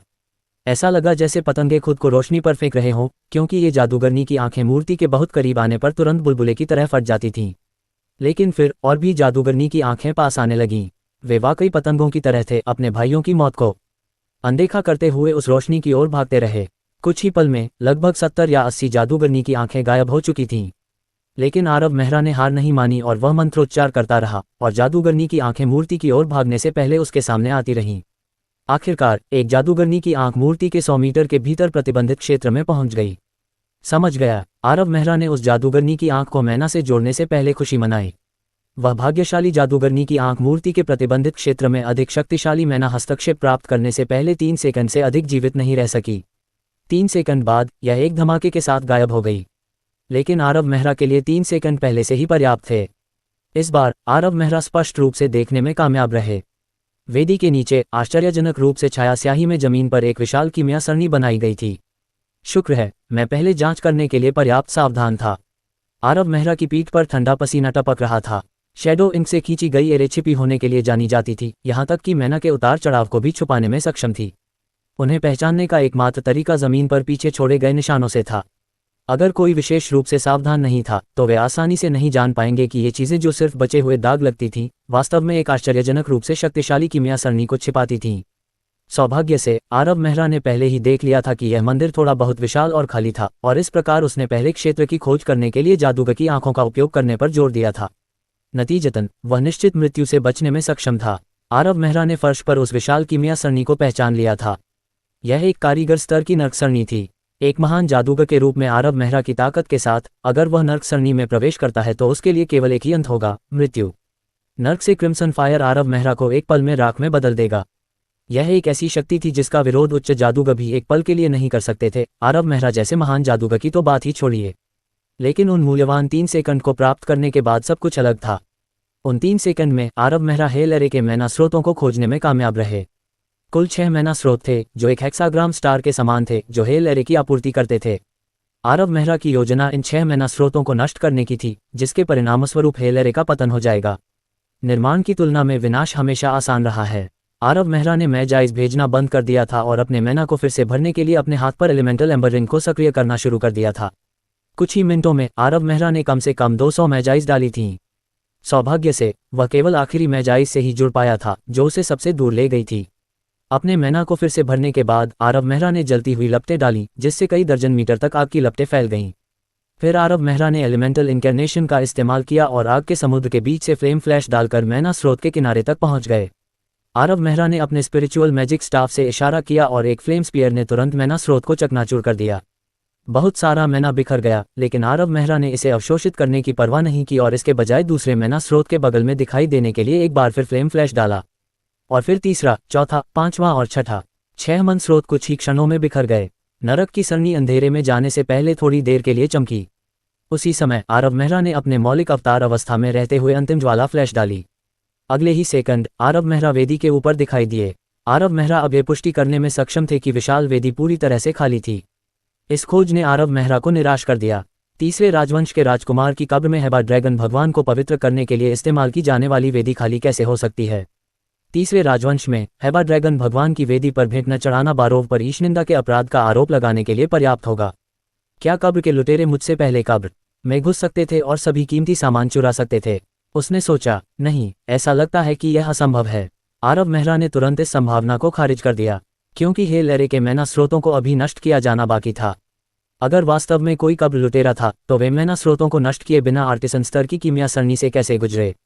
ऐसा कब्र लुटेरा एक आर्कमेज होना चाहिए, लेकिन एक आर्कमेज धन में कैसे रुचि रख सकता है, फिर भी असली खजाने को मिस कर सकता है? ऐसे शक्तिशाली लोगों के लिए धन गौण था। अधिक धन उनकी लड़ाई की ताकत में वृद्धि की तुलना नहीं कर सकता था। इस प्रकार एकमात्र संभावना जो बची है वह बेहद भयावह हो सकती है। तीसरे राजवंश में शाही परिवार के सदस्य प्रिंस बारो संभवतः एक विधर्मी थे जो ड्रैगन भगवान में विश्वास नहीं करते थे। आरव मेहरा ने अपने सदमे को शांत किया और ड्रैगन भगवान की मूर्ति को मापना शुरू कर दिया। वेदी से आरव मेहरा अब आंखों के भीतर रहस्यमय शक्ति देख सकता था। यह अंधेरा और गूढ़ था, लेकिन इसे थोड़ी देर देखने के बाद लोग इससे दूर नहीं हो पाते थे। वे वास्तव में पुनर्जन्म की आंखें हैं। ये ठीक वैसी ही जानकारी थी जो हजारों साल बाद क्लाउड टॉवर से आई थी। आरव मेहरा जानता था कि जब तक वह इन 2 आंखों तक पहुंचने में सक्षम होगा, उसका जादू का जाल एक पल में बदल जाएगा। इस तरह के परिवर्तन से वह कुछ ही समय में 5 जादू के जाल तक पहुंच जाएगा और एक ऐसा अस्तित्व बन जाएगा जो उच्च जादूगरों से मुकाबला करने में सक्षम होगा। आरव मेहरा उस वेदी पर खड़ा था और धीरे धीरे उन आंखों तक पहुंचने के लिए अपने हाथ बढ़ाए। अरे, इसे बेतरतीब ढंग से मत छुओ, ये जगह बहुत बुरी है। शॉन लंबे समय से अपने दयनीय अनुभव से आहत था, जो 1000 साल से भी ज्यादा समय से चल रहा था। अपने बाद के वर्षों में बारोव का पागलपन उस अजीब मंदिर की वजह से था, और अब जब उसने आरव मेहरा को आंखों की ओर अपने हाथ बढ़ाते देखा तो शॉन की आवाज में विनती का एक संकेत महसूस किया जा सकता था। सब ठीक हो जाएगा। ऐसा नहीं था कि आरव मेहरा को नहीं पता था कि यह जगह बुरी है, लेकिन उसने बहुत प्रयास और ऊर्जा खर्च की थी। वह इतना सब कुछ यहीं पुनर्जन्म की आंखों के सामने रुकने के लिए नहीं कर रहा था। चाहे वह कितना भी बुरा हो, चाहे वह कितना भी अजीब हो, वह उसे आगे बढ़ने से नहीं रोक सकता। एक जादूगर के लिए शक्ति का प्रलोभन हर चीज से बढ़कर होता है। यो, इसका पछतावा मत करो। जैसे ही शॉन रोते हुए स्वर में चिंतित हुआ, आरव मेहरा ने पुनर्जन्म की आंखों को छुआ। इसके बाद आरव मेहरा की आंखों के सामने अंतहीन अंधेरा और वीरानी फैल गई। ऐसा लगा जैसे इस जगह पर समय और स्थान का कोई अस्तित्व ही नहीं है। एक पल बीता होगा या एक सहस्राब्दी बीती होगी जब अचानक एक तेज आवाज गूंजी और एक काला धब्बा फट गया। एक पल में आरव मेहरा ने एक असीम दुनिया देखी, पहाड़, नदियां, महासागर, रेगिस्तान, उसके बाद आसमान में गूंजती ड्रैगन की दहाड़। आरव मेहरा ने अपना सिर घुमाया और एक सुनहरे शरीर वाले 3 सिर वाले ड्रैगन को आसमान में उड़ते देखा। आरव मेहरा ने देखा कि उस दुनिया से जुड़े अनगिनत विमान पैदा हुए, इससे पहले कि अनगिनत जातियां और अनगिनत जीव इन अनगिनत विमानों पर परिपक्व हुए। पवित्र शिट! आरव मेहरा वेदी के ऊपर जम गया। आरव मेहरा को पता ही नहीं चला कि वे दृश्य कब गायब हो गए, लेकिन इस पल उसका दिमाग उन दृश्यों से भर गया था जो उसने अभी अभी देखे थे। वह नोसेंट का जन्म था। आरव मेहरा ये भी अनुमान लगा सकते थे कि अगला कदम धरती पर देवताओं और शैतानों का चलना होगा और नोसेंट का पहला युग। दुर्भाग्य से आरव मेहरा इसे फिलहाल नहीं देख पाए। ऐसा इसलिए हुआ क्योंकि जैसे ही उसके हाथ पुनर्जन्म की आंखों से हटे, पूरी वेदी पर खून के रंग की धुंध फैल गई। रक्तरेखा अभिशाप की शक्ति अचानक मंदिर में बढ़ गई। भाड़ में जाओ, देखो तुमने क्या किया है, शॉन ने गुस्से और डर से कहा। लेकिन आरव मेहरा ने उसे अनदेखा कर दिया और एक के बाद एक बफ डालना शुरू कर दिया, जिससे वह युद्ध के लिए लगभग एकदम सही स्थिति में पहुंच गया, क्योंकि उसे लग रहा था कि वह जल्द ही एक ऐसे अस्तित्व से लड़ सकता है जो 10 स्पिरिट वॉरियर से भी ज्यादा डरावना है। ये रक्तरेखा अभिशाप शक्ति की अत्यधिक मात्रा का अभिसरण था। निश्चित रूप से जब आरव मेहरा अपने बफ डालना समाप्त कर रहा था तो विशाल मैजिक, ग्रेट स्वॉर्ड्स और गोल्ड एसेंस कवच ले जाने वाले 3 लोग पहले से ही इस अजीब मंदिर की ओर दौड़ रहे थे।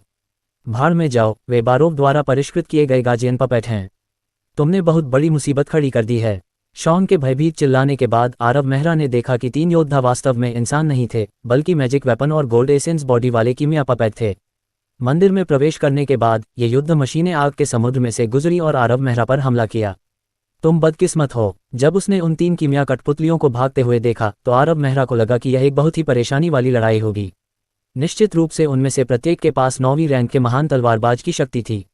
ये वास्तव में एक कठिन संघर्ष होगा। आरव मेहरा के पास सबसे मजबूत मैजिक कंडक्टिंग रून्स में से एक मैजिक एरे था। उसके पास स्पिरिचुअल मैजिक स्टाफ और लावा डोमिनेटर था, साथ ही एंजल पोशन का भयावह बफ भी था। उसकी लड़ने की शक्ति उस स्तर तक पहुंच गई थी जो किसी भी महान जादूगर को चुप करा सकती थी। लेकिन एक बात नहीं भूलनी चाहिए, आरव मेहरा केवल एक रैंक का महान जादूगर था। वास्तव में वह एक ही रैंक के किसी व्यक्ति को तुरंत मार सकता था और 5वीं रैंक पर भी हावी हो सकता था, लेकिन 5वीं रैंक से ऊपर के लोगों से निपटना और भी कठिन होता जाएगा। ठीक वैसे ही जैसे जब उसने पहले डार्क एरेना में 10 स्पिरिट वॉरियर्स से लड़ाई की थी तो उन्होंने उस पर बहुत दबाव डाला था और वह केवल सेज चैप्टर में संग्रहित मृत्यु ऊर्जा पर भरोसा करके खुद को डार्क एरेना से मुक्त करने में सक्षम था। और अब आरव मेहरा 3 दुश्मनों का सामना कर रहा था जो 9वीं रैंक के महान तलवारबाजों के बराबर थे। 9वीं रैंक एक शीर्ष महान तलवारबाज था जो उन्नति के द्वार पर खड़ा था। उसके और 9वीं रैंक के महान तलवारबाज के बीच रैंक में अंतर काफी बड़ा था, लेकिन उसे एक ही समय में उनमें से 3 का सामना भी करना पड़ा। आरव मेहरा के पास आमतौर पर सफलता की बहुत अधिक संभावना नहीं होती, लेकिन सौभाग्य से उसने उन 3 कीमिया कठपुतलियों के प्रकट होने से पहले ही पुनर्जन्म की आंखों को छू लिया था। उनके छूने के तुरंत बाद ही उनका जादू का जाल बदलना शुरू हो गया। अभी आरव मेहरा को अभी भी नहीं पता था कि यह परिवर्तन उसे क्या लाएगा, लेकिन उसे एक हल्का सा एहसास था कि उसके शरीर के भीतर बहने वाला मन पहले की तुलना में बहुत तेज गति से बह रहा था।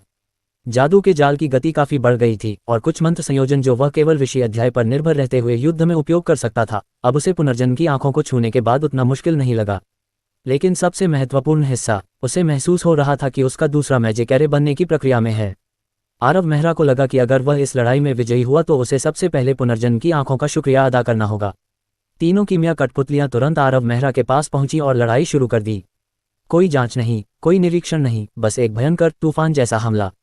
यहाँ तक कि युद्ध में कठोर हो चुके आरव मेहरा भी थोड़ा घबराए हुए महसूस कर रहे थे, क्योंकि उन्होंने अपने सामने एक बर्फ की दीवार बनाई थी।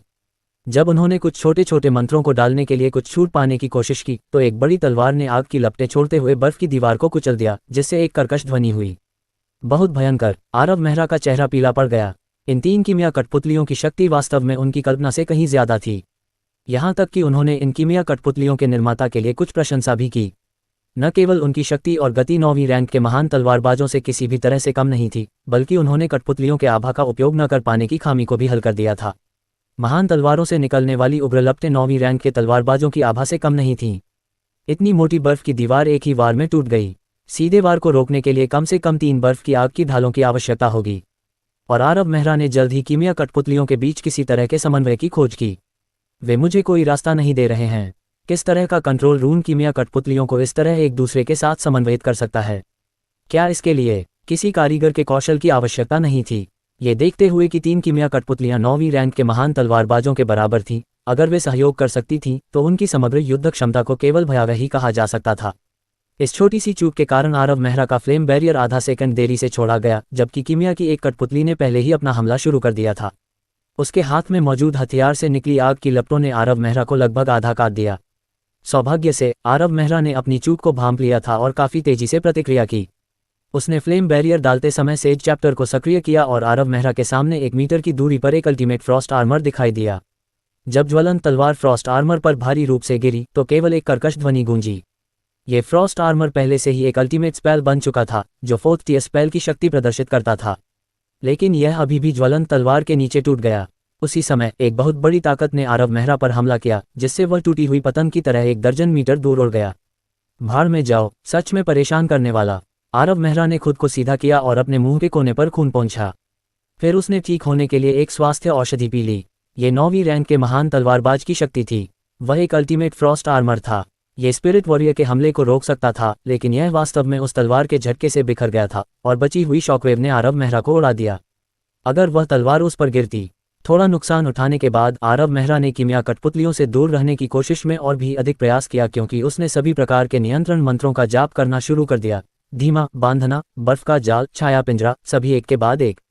उसने समय समय पर लावा डोमिनेटर की कम दूरी की उड़ान क्षमता को भी मिलाया। साथ ही मैजिक एरे की जल्दबाजी के साथ 3 कीमिया कठपुतलियों के हमलों से बमुश्किल बच पाया। दबाव बहुत अधिक था और 3 कीमिया कठपुतलियों का आक्रमण बहुत भयंकर था। चकमा देने और नियंत्रण मंत्रों का जाप करने के अलावा आरव मेहरा सांस लेने के लिए भी नहीं रुक सकता था। जवाबी हमले के लिए वह असमर्थ था। आरव मेहरा अभी केवल एक ही काम कर सकता था, वह था समय के लिए रुकना, क्योंकि वह महसूस कर सकता था कि उसकी लगातार लड़ाई और कास्टिंग के दौरान उसका दूसरा मैजिक एरे लगातार बन रहा था और यह अनजाने में भी तेज हो रहा था। यह शुरू में केवल मैना का संघनन था, लेकिन अब यह मैजिक एरे का भ्रूण रूप था। भले ही दूसरा मैजिक एरे अभी भी बहुत छोटा था, नहीं, इसे मैजिक एरे भी नहीं कहा जा सकता था, यह केवल मैना से बना एक मैजिक कंडक्टिंग रूम था। लेकिन इस समय यह आरव मेहरा के लिए सबसे अच्छा मौका था। एक बार जब उसके पास 2 मैजिक एरे हो जाते तो आरव मेहरा की लड़ने की ताकत बहुत बढ़ जाती। भले ही दूसरे मैजिक एरे में मैना कंडक्टिंग क्षमता या मेल्डेड स्पेल न हो, लेकिन पहले मैजिक एरे के साथ समन्वय करके वह एक सरल फॉर्मेशन को पूरा करने के लिए 2 मैजिक एरे का उपयोग करने में सक्षम होगा। वह मैजिक एरे था जो नोसेंट के सबसे शक्तिशाली मैजिक कंडक्टिंग रूम्स में से एक था। अगर वह कोई फॉर्मेशन पूरा कर सकता था, भले ही वह सबसे सरल फॉर्मेशन ही क्यों न हो, तो वह जो शक्ति प्रदर्शित करेगा उसे केवल भयावह ही कहा जा सकता है। आरव मेहरा अब जुआ खेल रहा था। वह अपने मन को समाप्त करने से पहले अपने दूसरे मैजिक एरे को पूरा करने पर दांव लगा रहा था। सौभाग्य से आरव मेहरा बिना किसी आश्वासन के दांव नहीं लगा रहा था। अपने बाएं हाथ में एलिमेंटल एम्बर रिंग और अपने दाहिने हाथ में आध्यात्मिक मैजिक स्टाफ के साथ, जिसमें एलिमेंटल एम्बर भी लगा हुआ था, आरव मेहरा किसी भी महान जादूगर से कहीं बेहतर तरीके से मन का उपयोग करने में सक्षम था और केवल उपयोग करने योग्य मन की मात्रा के आधार पर 5वें रैंक के उच्च जादूगर के बराबर हो सकता था। सेकंड बीतते गए और 20 मिनट के बाद ही आरव मेहरा को अपने मन को फिर से भरने की आवश्यकता पड़ी। उसने एलिमेंटल एम्बर रिंग से मन निकाला, जो धीरे धीरे मंद हो रहा था। दूसरे मैजिक एरे का 1/3 हिस्सा उकेरा गया था। 20 मिनट बाद आरव मेहरा को एक बार फिर से अपना मैना भरना पड़ा, जबकि दूसरे मैजिक एरे का आधा से ज्यादा हिस्सा तराशा जा चुका था। ऐसा लग रहा था कि जीत उसके हाथ में है, लेकिन यह आरव मेहरा के लिए सबसे मुश्किल दौर था। इस लड़ाई की तीव्रता डार्क एरेना की लड़ाइयों से कहीं ज्यादा थी। आरव मेहरा का दिमाग कभी भी गणना करना बंद नहीं करता था और उसका दिमाग अपनी सीमा तक तनावग्रस्त था। चाहे उसका दिमाग हो या शरीर, दोनों ही बहुत ज्यादा काम कर रहे थे। अन्य महान जादूगर ऐसी भीषण लड़ाई में 20 मिनट से ज्यादा नहीं टिक पाते, लेकिन आरव मेहरा पहले ही 40 मिनट तक टिक चुके थे और ऐसा लग रहा था कि जीत की उम्मीद रखने के लिए उन्हें अभी भी काफी समय तक टिके रहने की जरूरत थी। ये लड़ाई ताकत की लड़ाई नहीं थी, बल्कि इच्छाशक्ति की लड़ाई थी। आरव मेहरा ने जादू के युग के सर्वनाश जैसे अंत में जीवित रहने से बनी अपनी असाधारण इच्छाशक्ति पर भरोसा किया ताकि वे दृढ़ रहें। आरव मेहरा को समय बीतता हुआ महसूस नहीं हो रहा था। उसका माथा पसीने से लथपथ था, उसका चेहरा भूत की तरह पूरी तरह पीला पड़ गया था और आध्यात्मिक जादू की छड़ी पर उसकी 2 हाथ की पकड़ भी हिलती हुई लग रही थी। हालांकि आरव मेहरा अभी भी आश्चर्यजनक रूप से स्पष्ट था। उसका हर मंत्र बेहद सटीक था और कीमिया कठपुतलियों का पूरी तरह से मुकाबला करता था। ऐसा लग रहा था जैसे वह एक बेहद सटीक मशीन में बदल गया हो, जो ऐसी खतरनाक स्थिति का सामना करने में मुश्किल से बच पा रहा हो। 10 मिनट और जब लड़ाई 1 घंटे के निशान पर पहुंची तो आरव मेहरा की चेतना पहले से ही धुंधली हो रही थी। उस समय आरव मेहरा को जो बात सहारा दे रही थी वह ये थी कि दूसरा जादू पूरा होने के कगार पर था। आखिरी भाग अभी अभी पूरा हुआ था और आरव मेहरा के शरीर में एक बिल्कुल नया मैजिक एरे पहले ही बन चुका था। अब उसे इस मैजिक एरे को सक्रिय करने की जरूरत थी। आरव मेहरा ने आध्यात्मिक मैजिक स्टाफ को जोर से पकड़ लिया क्योंकि उसके अंदर मैना की एक बड़ी बाढ़ आ गई, जिससे एक झटका लगा जिससे उसे जादू के झटके का थोड़ा सा असर महसूस हुआ। अपने प्रभावशाली नियंत्रण पर भरोसा करके उस झटके को दबाने के बाद आरव मेहरा के भीतर दूसरा मैजिक एरे मैना के झटके के कारण धीरे धीरे सक्रिय हो गया। आरव मेहरा ने महसूस किया कि जैसे ही दूसरा मैजिक एरे सक्रिय हुआ, एक शक्ति तेजी से बढ़ने लगी। ये दो मैजिक एरे के सह अस्तित्व से उत्पन्न होने वाली शक्ति थी। इस समय वह एक मैजिक एरे और दो मैजिक एरे के बीच के अंतर के आकार को समझ सकता था। ये कहा जा सकता है कि आरव मेहरा, जिसके पास पहले केवल एक मैजिक एरे था, वह नहीं जानता था कि असली मैजिक एरे क्या होता है। केवल अब जब दूसरा मैजिक एरे पूरा हो गया था, तब वह एक पूरी तरह से नई दुनिया को महसूस करने में सक्षम था। उसके शरीर के भीतर का मन दो मैजिक एरे के बीच घूमता था, सहज और चुस्त महसूस करता था। इसे आरव मेहरा को जानबूझकर मार्गदर्शन करने की आवश्यकता नहीं थी क्योंकि यह स्वचालित रूप से लगभग दोषरहित प्रणाली का निर्माण करता था। महान जादूगरों के विशाल बहुमत को अपने स्वयं के मैजिक कंडक्टिंग रून्स को 1 रैंक से 9 रैंक तक परिष्कृत करने के लिए बहुत प्रयास करना पड़ा, इस लचीले अवस्था की तलाश में जहां मन किसी के शरीर के एक हिस्से की तरह था और एक विचार के साथ आगे बढ़ता था। आरव मेहरा अब केवल द्वितीय श्रेणी के महान जादूगर थे, लेकिन उन्होंने पहले ही यह स्थिति प्राप्त कर ली थी कि कई 9वीं श्रेणी के महान जादूगर भी नहीं पहुंच सकते थे। ये जादू की सरणी की शक्ति थी, लेकिन आरव मेहरा को इस समय जादू की सरणी संरचना को पूरा करने की अधिक परवाह थी। आखिरकार प्रतिशोध का समय आ गया है। जैसे ही द्वितीय जादू की सरणी सक्रिय हुई, आरव मेहरा ने आइस एलिमेंटल अवतार का उपयोग किया और शक्ति के साथ बाहर निकल आए। इस रूप की शक्ति से उन्होंने लगभग पूरे मंदिर को बर्फीली गुफा में जमा दिया। आरव मेहरा द्वारा डाले गए बर्फ के मंत्रों के विस्फोट से 3 कीमिया कठपुतलियां मूर्तियों में जम गईं। लेकिन वह जानता था कि यह बहुत लंबे समय तक नहीं चलेगा, शायद 8 या 10 सेकंड। वे जल्द ही मूर्तियों को चकनाचूर कर देंगे और उसे एक बार फिर कीमिया कठपुतलियों के साथ लड़ाई फिर से शुरू करनी होगी। आरव मेहरा ने इस छोटी सी राहत का फायदा उठाते हुए 2 मैजिक एरे को एक साथ जोड़ दिया। आरव मेहरा के मन के तेजी से आगे बढ़ने के साथ ही आसपास के मन में उतार चढ़ाव और भी ज्यादा तेज हो गए। मैजिक एरे के नक्काशीदार रून में तेजी से उतार चढ़ाव होने लगा। ये रून मैजिक एरे की नींव थे और साथ ही आरव मेहरा के मन के स्रोत भी थे। आमतौर पर महान जादूगर अपने मैजिक कंडक्टिंग रून को मजबूत बनाने की पूरी कोशिश करते हैं ताकि उन्हें ज्यादा शक्ति मिल सके, लेकिन आरव मेहरा जो कर रहे थे वह इन महान जादूगरों से कहीं बढ़कर था।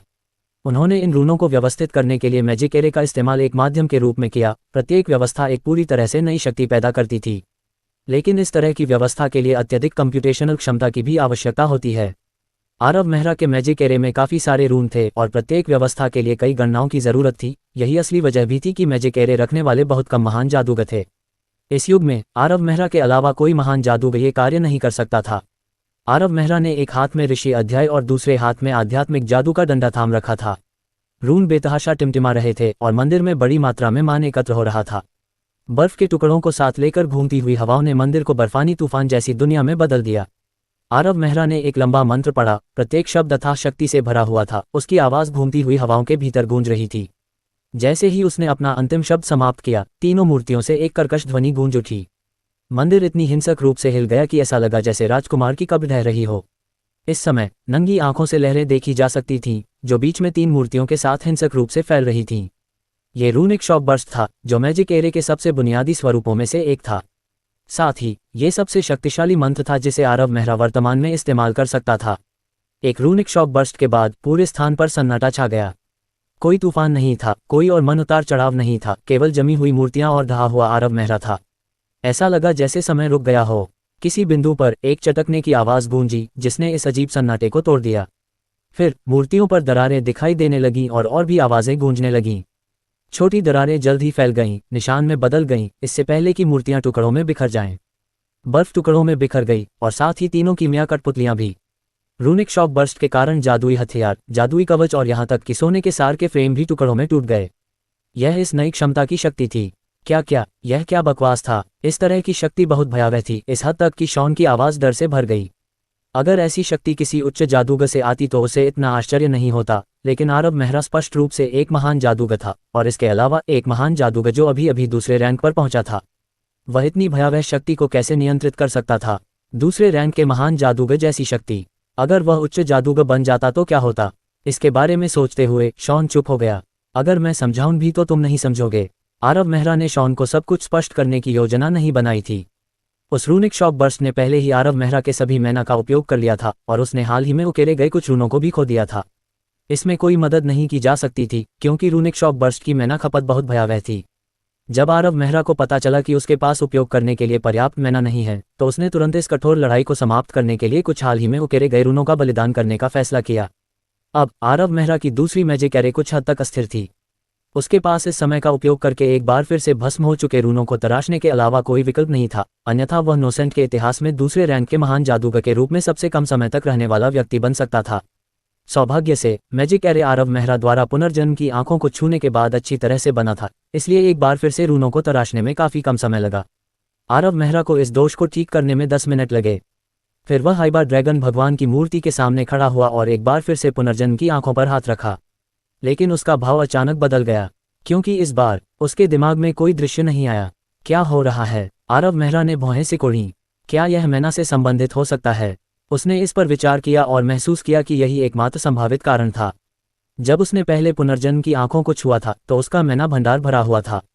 3 कीमिया कठपुतलियों के साथ लड़ाई के बाद उसका मैना भंडार पूरी तरह से समाप्त हो गया था। ऐसा लग रहा था कि यही कारण था कि वह पुनर्जन्म की आंखों को सक्रिय करने में सक्षम नहीं था। किसी भी मामले में मैं बाद में फिर से कोशिश कर सकता हूँ। इस प्रकार आरव मेहरा ने सोचा कि उसे अपना मैना कैसे प्राप्त करना चाहिए। वह थोड़ा हैरान था जब उसे पता चला कि उसके एलिमेंटल एम्बर पहले से ही खाली थे और उसके पास मैना क्रिस्टल भी नहीं थे।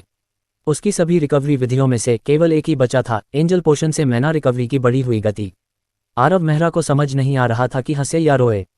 एंजल पोशन से मैना रिकवरी की गति लड़ाई के दौरान एक स्वागत योग्य बढ़ावा होगी, लेकिन जब वह अपने सभी मैना को फिर से भरने की कोशिश कर रहा था तो इसे केवल एक कप पानी से आग बुझाने की कोशिश के रूप में वर्णित किया जा सकता था। अगर शॉन के दृढ़ प्रतिरोध के लिए नहीं तो आरव मेहरा ने उसे अवशोषित किए गए मैना को थूकने के लिए मजबूर कर दिया होता। आरव मेहरा ने अचानक 3 कीमिया कठपुतलियों के अवशेषों को देखने से पहले एक व्यंग्यात्मक मुस्कान के साथ अपना सिर हिलाया। निश्चित रूप से आरव मेहरा ने भागों के ढेर के बीच 3 स्तर 18 मैना क्रिस्टल जल्दी से ढूंढ निकाले। तीसरे राजवंश के राजकुमार होने के योग्य इन 3 स्तर 18 मैना क्रिस्टल को देखकर आरव मेहरा भावुक होने से खुद को रोक नहीं सका। स्तर 18 मैना क्रिस्टल वाला एक जादुई जानवर पहले से ही सम्राट स्तर के करीब एक अस्तित्व था। अगर इसे 1000 सल्फ सिटी के बाजार में रखा जाए तो ये 3000 स्वर्ण या उससे अधिक में बिक सकता है। लेकिन इस राजकुमार की कब्र में इसे 3 कीमिया कठपुतलियों के लिए मैना स्रोत के रूप में इस्तेमाल किया गया था। इन 3 मैना क्रिस्टल पर भरोसा करते हुए आरव मेहरा ने न केवल अपना सारा मैना वापस पा लिया बल्कि अपने 2 एलिमेंटल एम्बर भी भर लिए। इसे खत्म करने के बाद आरव मेहरा ने एक बार फिर पुनर्जन्म की आंखों को छुआ। आरव मेहरा को तब पता चला कि उसका अनुमान सही था, ये वास्तव में मैना के कारण था। आरव मेहरा के दिमाग में एक बार फिर असीम दृश्य उभर आए। एक छोटा सा पल एक सहस्राब्दी के समान था, लेकिन जब आरव मेहरा पुनर्जन्म की आंखों द्वारा दिखाए गए दृश्य से बाहर निकला तो उसने परिचित पदचिन्हों को गूंजते हुए सुना। भाड़ में जाओ। आरव मेहरा का चेहरा काला पड़ गया। निश्चय ही जैसे ही उसने श्राप दिया, मंदिर में एक बार फिर से कीमिया कठपुतलियों की आकृतियां दिखाई देने लगी, लेकिन इस बार उनकी संख्या 5 थी।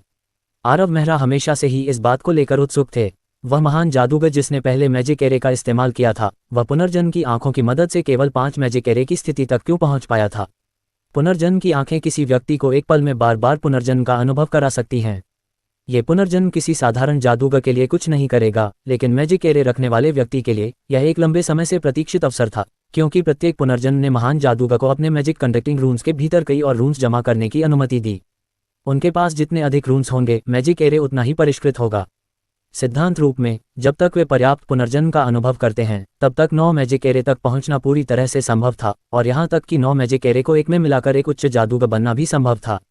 तो उस महान जादूगर ने अपने मैजिक एरे के साथ पुनर्जन्म के चक्र को जारी क्यों नहीं रखा। आरव मेहरा को अब एहसास हुआ कि हर बार पुनर्जन्म की आंखों को छूने पर कीमिया कठपुतलियां यहां खींची जाएंगी, और इसके अलावा इन कीमिया कठपुतलियों की संख्या हर बार शायद बढ़ती जाएगी। ये पुनर्जन्म की आंखों को छूने का उसका दूसरा मौका था, फिर भी उसने 5 कीमिया कठपुतलियों को आकर्षित किया था। तो क्या 10वीं बार पुनर्जन्म की आंखों को छूने पर इन कठपुतलियों की संख्या 20 से ज्यादा नहीं हो जाएगी।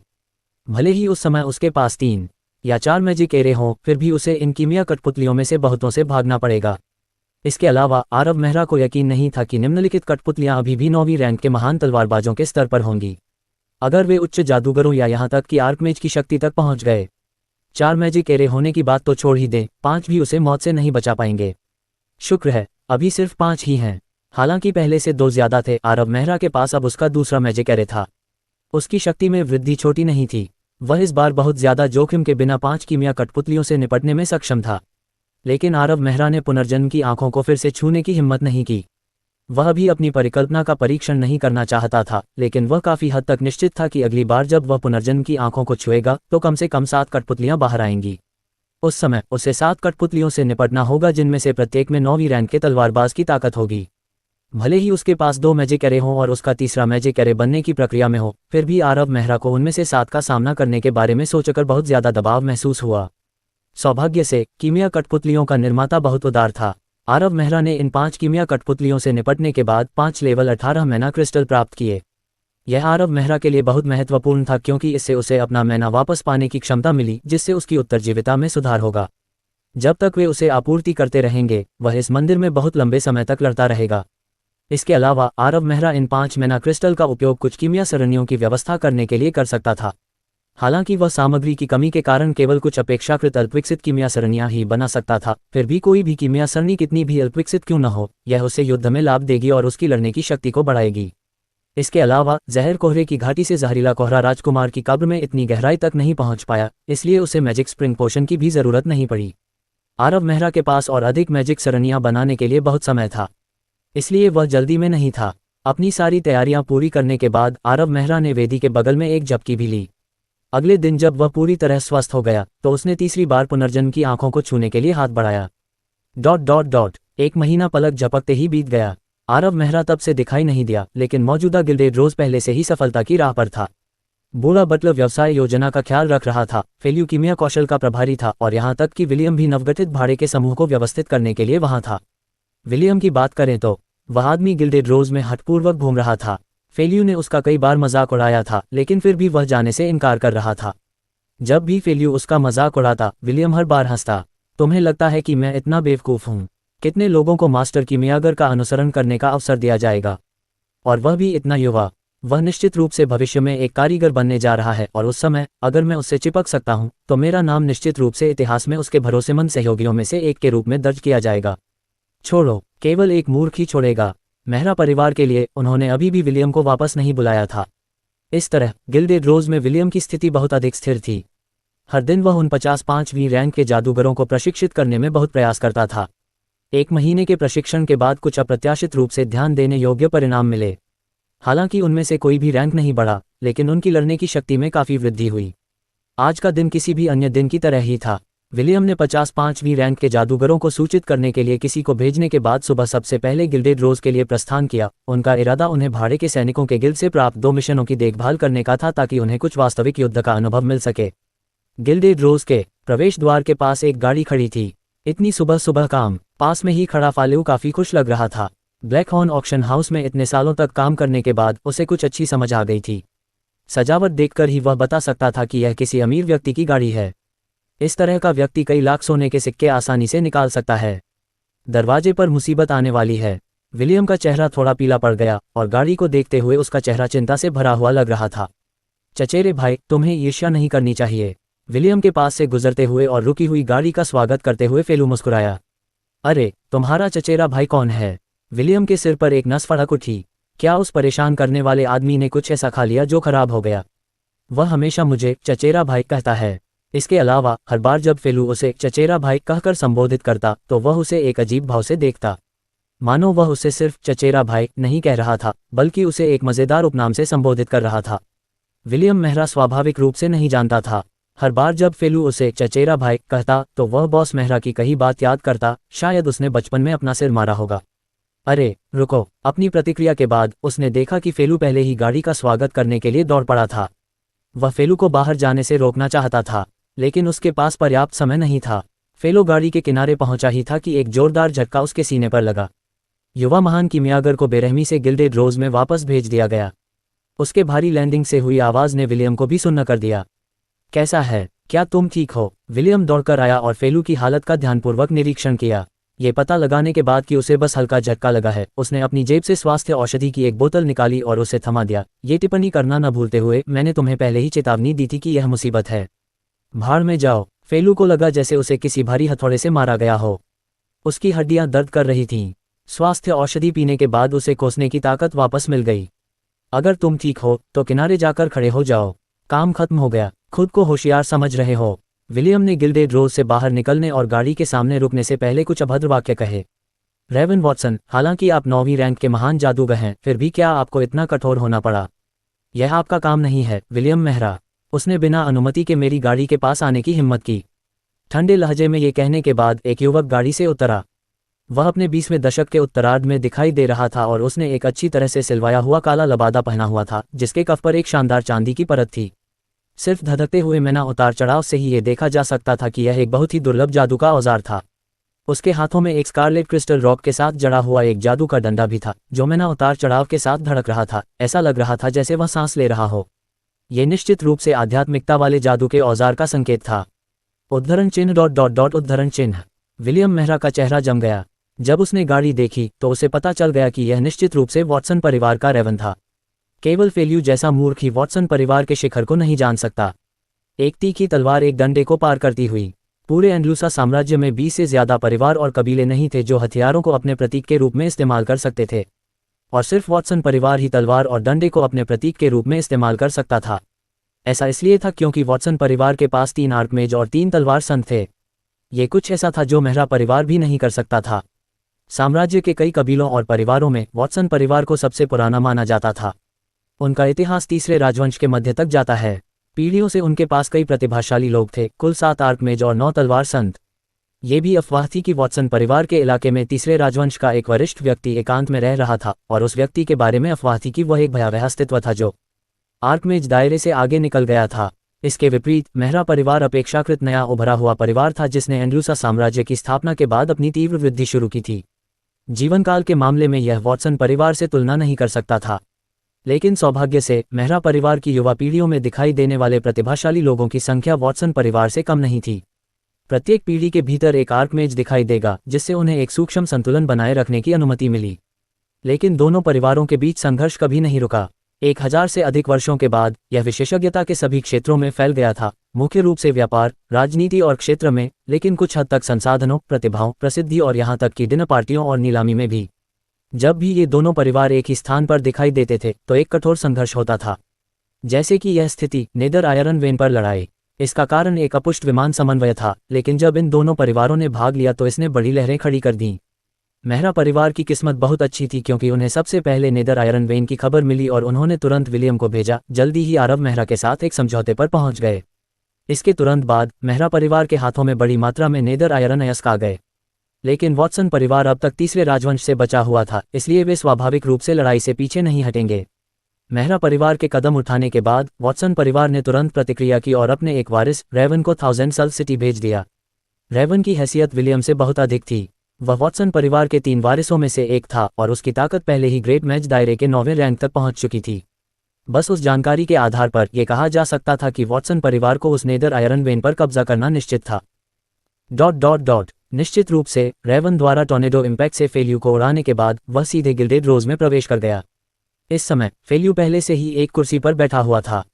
स्वास्थ्य औषधि पीने के बाद भी टॉर्नेडो इम्पैक्ट का प्रभाव अभी तक समाप्त नहीं हुआ था।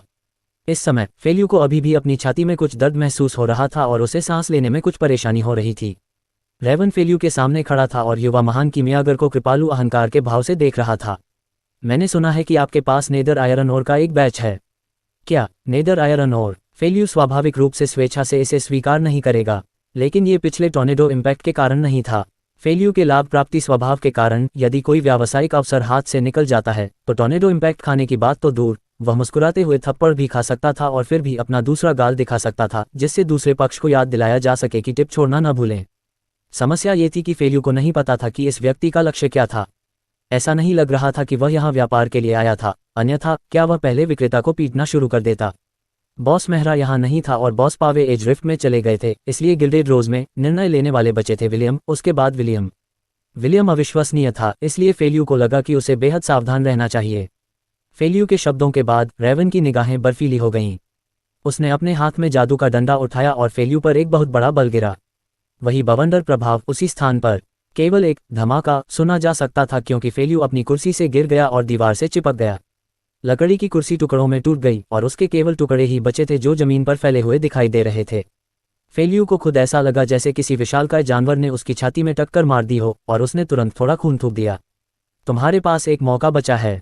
रेवन लॉबी में गंदगी से होकर धीरे धीरे फेल्यू के करीब चला गया। उसने अपना डंडा दिखाया और एक अदृश्य शक्ति ने फेलियू को पकड़ लिया और उसे हवा में उठा लिया। फेलियू ने चाहे जितना भी संघर्ष किया, वह खुद को उस भयानक बंधन से मुक्त नहीं कर सका। मैं एक बार और पूछूंगा, क्या तुम्हारे पास नीदरलैंड के लौहयस्कों का एक बैच है? मैं समझ नहीं पा रहा हूं कि तुम क्या कह रहे हो। लगता है कि तुम इस अवसर का लाभ नहीं उठा रहे हो। रेवन की आंखों में एक अशुभ चमक चमक उठी। उसी समय उसके डंडे के शीर्ष पर स्थित मणि चमक उठी और एक ज्वाला फेलियू के चेहरे पर आ गई। यह एक 3 टियर स्पेल फ्लेम इम्प्रिंट था। फेलियू की वर्तमान स्थिति को देखते हुए वह केवल खाली आंखों से देख सकता था, क्योंकि वह ज्वाला उसके करीब उड़ रही थी और अंत में धमाके के साथ फट गई। फेलियू ने शुरू में निराशा में अपनी आंखें बंद कर लीं, लेकिन कुछ समय बाद उसे एहसास हुआ कि उसे चोट नहीं लगी है। उसने सावधानी से एक अजीब भाव के साथ अपनी आंखें खोलीं और एक पीला विलियम देखा जो अपनी जादुई छड़ी पकड़े हुए था और एक रहस्यमय अवरोध को चैनल कर रहा था। और उस रहस्यमय अवरोध से सुरक्षित व्यक्ति हैरान फेलियू था। इस समय फेलियू के विचार आपदा से बचने की खुशी से नहीं, बल्कि एक निराश शाप से भरे हुए थे। भाड़ में जाओ, मैं बाद में उस बदमाश के सामने अपना सिर नहीं उठा पाऊंगा। रेवन वॉटसन, मैं तुम्हें सलाह देता हूं कि जब तक तुम जा सकते हो, यहां से चले जाओ। ये तुम्हारा वॉटसन परिवार का क्षेत्र नहीं है, यह ऐसी जगह नहीं है जहां तुम अपनी मर्जी से काम कर सकते हो। लेकिन विलियम केवल 5वीं रैंक का महान जादूगर था, और 9वीं रैंक के महान जादूगर की लौट छाप को रोकने के लिए एक रहस्यमय अवरोध का उपयोग करना उसके लिए बहुत कठिन काम था। बस ये टकराव विलियम के लिए थकावट से पीला पड़ने के लिए पर्याप्त था। यहाँ तक कि उसके शरीर के भीतर जादू चलाने वाले रून भी घबरा गए। सिर्फ तुम्हारे साथ। रेवन ने विलियम की तरफ देखा और फिर जोर से हंसने लगा। अगर ये शब्द कहने वाला तुम्हारा बड़ा भाई होता तो मैं इस पर विचार करता। लेकिन तुम, विलियम मेहरा, मैं तुम्हारे बड़े भाई के सम्मान में तुम्हें एक सलाह देता हूँ। जब तक हो सके चले जाओ। तुम क्या योजना बना रहे हो? तुम्हें स्पष्ट रूप से समझना चाहिए कि मैं क्या योजना बना रहा हूँ, रेवन ने धीरे से कहा। मुझे भी वह नेदर आयरन वेन चाहिए, लेकिन मैं तुम्हारे मेहरा परिवार जितना उदार नहीं हूँ जो एक व्यापारिक लेन देन के लिए 55वीं रैंक के जादूगरों को निकालता है। तुम ओकलैंड के 5 परिवारों की प्रतिष्ठा को धूमिल कर रहे हो। रेवन ने फेलियू की ओर इशारा करते हुए कहा, यह गिल्डेड रोज का मालिक होना चाहिए, वह तथाकथित राजीव मेहरा। बताओ, अगर मैं उसे अपनी गर्दन तोड़ने या नेदर आयरन वेन सौंपने के बीच चुनने दूं तो तुम्हें क्या लगता है कि वह क्या चुनेगा?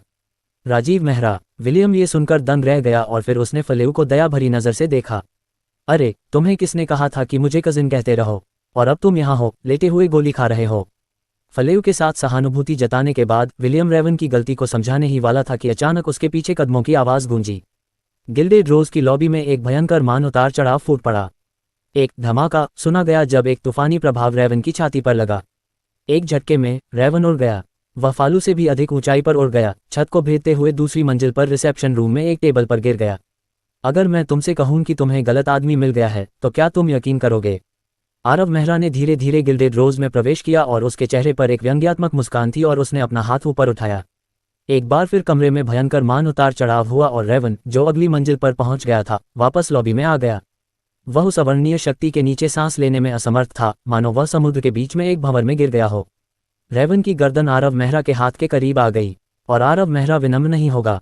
उसने इस 9वीं रैंक के महान जादूगर की गर्दन पकड़ी और उसे आसानी से उठाया, फिर बेरहमी से उसे फर्श पर पटक दिया। एक और जोरदार धमाका गूंजा जिससे सभी सुन्न हो गए, खास तौर पर विलियम। उसकी आंखें सदमे से खुली हुई थीं। ये 9वीं रैंक का महान जादूगर था।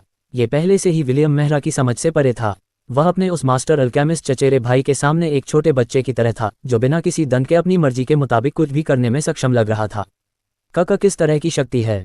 पिछले महीने उसे गिल्डेड रोज में उसके चचेरे भाई ने 2 बार थप्पड़ मारे थे। हालांकि विलियम स्वीकार कर सकता था कि उसकी ताकत उसके चचेरे भाई से बहुत कम थी, उस समय वह अभी भी देख सकता था कि इस मास्टर अल्केमिस्ट चचेरे भाई की ताकत एक महान जादूगर की थी। लेकिन अब 1 महीने बाद विलियम उस शक्ति के कारण कोई भी त्वरित निर्णय लेने की हिम्मत नहीं कर पाया।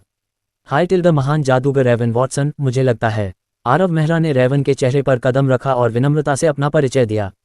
आपसे मिलकर अच्छा लगा, मैं राजीव मेहरा हूँ। ये सही है, राजीव मेहरा को ही चुनाव करना है। छोड़ो। रेवन का चेहरा खून से लथपथ था और वह जमीन पर लेटा हुआ था, लगभग सांस लेने में असमर्थ था। उस बवंडर के प्रभाव ने लगभग उसकी छाती को तोड़ दिया था। अगर उसने मैना के उतार चढ़ाव को महसूस नहीं किया होता और अपनी छाती की रक्षा के लिए आइसफायर शील्ड को तेजी से नहीं फेंका होता तो वह पहले ही एक लाश में बदल सकता था। बाद में जमीन पर बुरी तरह से कुचले जाने के कारण रेवन को केवल ऐसा महसूस हो रहा था कि उसके चारों ओर सब कुछ घूम रहा है। उसके कान लगातार बज रहे थे।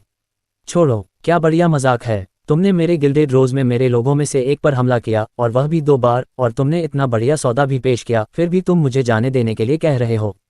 क्या तुम्हें लगता है कि तुम मेरे चचेरे भाई हो? उद्धरण चिन्ह डॉट डॉट डॉट उद्धरण चिन्ह। विलियम ने मन ही मन डांटा, लेटे हुए मुझे गोली क्यों लग रही है? ठीक है महान जादूगर एवन वॉटसन, तुम राजीव मेहरा को ढूंढ रहे थे। मैं वापस आ गया हूँ, इसलिए मुझे आश्चर्य है कि अब तुम मुझे किस तरह का विकल्प दोगे। छोड़ो छोड़ो। ठीक है। आरव मेहरा ने देखा कि रेवन के चेहरे पर पैर रखने से वह महान जादूगर ठीक से बोल नहीं पा रहा था। उसे कुछ शब्द निकालने के लिए बहुत प्रयास करना पड़ रहा था। इसलिए आरव मेहरा ने अपना पैर वापस खींच लिया और पूछा, क्या तुम अब बात कर सकते हो? जमीन से उठने के बाद रेवन का राह उठा, राजीव मेहरा, मैं वॉटसन परिवार की ओर से आया हूँ। वह अवचेतन रूप से पीछे हट गया, जैसे कि वह किसी इंसान के सामने नहीं बल्कि एक बहुत ही क्रूर जानवर के सामने खड़ा था। ये सुनिश्चित करने के बाद कि वह सुरक्षित दूरी पर है, रेवन ने अपने चेहरे से खून पोंछा और फिर संघर्ष करते हुए कहा, मैं आपको एक प्रस्ताव देने के लिए वाटसन परिवार का प्रतिनिधित्व करता हूं। हम आपके हाथों में नेदर आयरन वेन खरीदने की उम्मीद करते हैं। यदि आपने पहले जिस विकल्प का उल्लेख किया था वह इसका संदर्भ देता है, तो मैं आपको अभी बता सकता हूं कि मैंने बेचने का विकल्प नहीं चुना है। और न केवल मैं नेदर आयरन वेन नहीं बेचूंगा, बल्कि मैं आपको नेदर आयरन अयस भी नहीं बेचूंगा। आप। रेवन के चेहरे पर गुस्से की एक झलक दिखाई दी, लेकिन ये जल्दी ही गायब हो गई क्योंकि रेवन को अचानक याद आया कि उसके सामने खड़ा व्यक्ति उससे भी अधिक अनुचित अस्तित्व था। इस प्रकार रेवन ने तुरंत अभी के लिए सहन करने का फैसला किया। उस शापित गिल्डेड रोज को छोड़ने के बाद वह अपने परिवार से 2 उच्च जादूगरों को ये देखने के लिए भेजेगा कि क्या वह शापित राजीव मेहरा अभी भी उनके साथ सौदा करने से इनकार करने की हिम्मत करेगा। ठीक है महान जादूगर मेहरा। रेवन ने अपने चेहरे से खून का धब्बा पोंछा और अफसोस भरे लहजे में अलविदा कहने के बाद उसने गिल्डेड रोज छोड़ने की योजना बनाई। रुको, लेकिन आरव मेहरा ने उसे रोक दिया। रेवन ने नाक सिकुड़ी और मन ही मन सोचा, निश्चित रूप से वह वाटसन परिवार को नाराज करने की हिम्मत नहीं करता। ये सुनकर रुको, रेवन के चेहरे पर एक व्यंग्यात्मक भाव आया। उसका परिवार ओकलैंड के 5 परिवारों में से एक था जो राज्य की सर्वोच्च शक्ति था और एकमात्र ऐसा परिवार था जो अपने शिखर के रूप में एक जादुई छड़ी और तलवार का उपयोग कर सकता था। छोटे से हजारपाल शहर में इस छोटे से गिल्डेड रोज के साथ विशाल वाटसन परिवार के खिलाफ खुद को खड़ा करना मौत को दावत देना था। अब तुम्हें इसका पछतावा हो रहा है। तुम डर रहे हो, लेकिन मैं तुम्हें कोई मौका नहीं देने वाला। रेवन ने पीछे मुड़कर नहीं देखा और अपने चेहरे पर व्यंग्यात्मक भाव के साथ बाहर निकलने की ओर चलता रहा क्योंकि वह अपने दिमाग में गिनती कर रहा था। रेवन को यकीन था कि राजीव मेहरा 10 तक पहुंचने से पहले नेदर आयरन वेन को सौंपने की पहल करेगा। 1, 2, 3, 9, 10। जब रेवन 10 पर पहुंचा तो वह रुक गया, लेकिन उसने मुड़कर नहीं देखा। वह अब इंतजार कर रहा था, इस राजीव मेहरा के नेदर आयरन वेन को सौंपने का इंतजार कर रहा था। आखिर में रेवन ने एक फ्लेम इम्प्रिंट के लिए इंतजार किया था। आरव मेहरा का आध्यात्मिक जादू का स्टाफ पहले से ही रेवन की ओर इशारा कर रहा था जब रेवन रुक गया, जिससे एक लौ ने उसे पीछे से निगल लिया। विक्टोरियस रिटर्न स्ट्रीट पर एक दयनीय चीख गूंज उठी।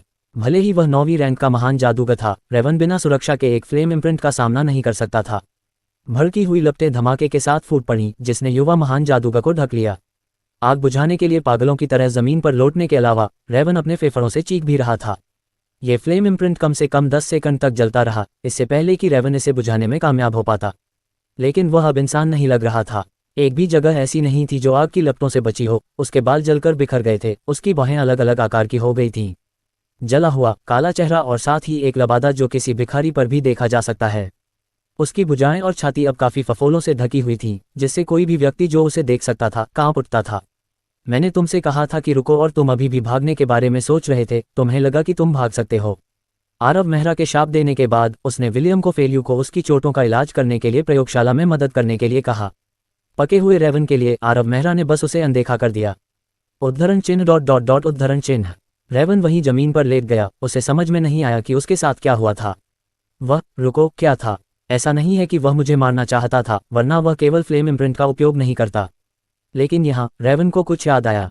उद्धरण dot dot dot flame imprint. Raven को आखिरकार समझ में आ गया।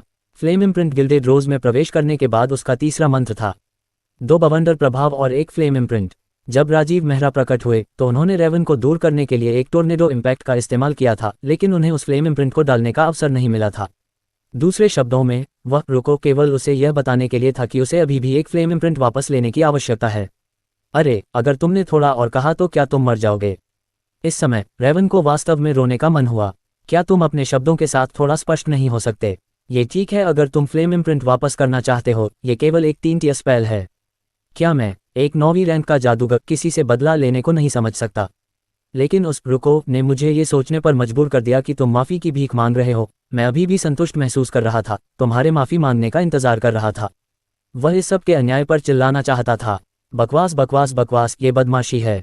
रेवन अंदर ही अंदर रो रहा था और गालियां दे रहा था जैसे ही वह विक्टोरियस रिटन स्ट्रीट से लंगड़ाता हुआ दूर जा रहा था। इस समय फेल्यू का कीमिया प्रयोगशाला के अंदर इलाज किया जा रहा था। ये निर्धारित किया गया था कि कुछ दिनों के लिए ठीक होने के बाद वह शायद ठीक हो जाएगा। चचेरे भाई विलियम 55वीं रैंक के जादूगरों के साथ कैसा चल रहा है? फेल्यू की चोट का इलाज करने के बाद आरव मेहरा ने विलियम के काम के बारे में पूछताछ शुरू की। बुरा नहीं है, उन्होंने भाड़े के सैनिकों के गिल्ड के लिए कई टीम असाइनमेंट पूरे किए और उनकी लड़ाकू ताकत थोड़ी बढ़ गई। मेरा अनुमान है कि प्रतिभाशाली लोग आधे साल में 6ठी या 7वीं रैंक तक पहुंच जाएंगे। आधा साल बहुत लंबा है। आरव मेहरा ने अपना सिर हिलाया। ये 5वीं रैंक के जादूगर उसके एकमात्र सैनिक थे। वे निश्चित रूप से गिल्डेड रोज के भाड़े के सैनिकों के समूह के पुनर्निर्माण का मूल होंगे। 6ठी या 7वीं रैंक के जादूगर सामान्य टीम असाइनमेंट को संभालने में सक्षम हो सकते हैं, लेकिन बढ़ते गिल्डेड रोज की रक्षा करने के लिए यह निश्चित रूप से बहुत कमजोर था। आदर्श रूप से उनकी जादूगर रेजिमेंट में कम से कम 50 महान जादूगर होने चाहिए। इसके अलावा यह उन्हें जबरन रैंक देने के लिए कीमिया औषधि का उपयोग किए बिना था।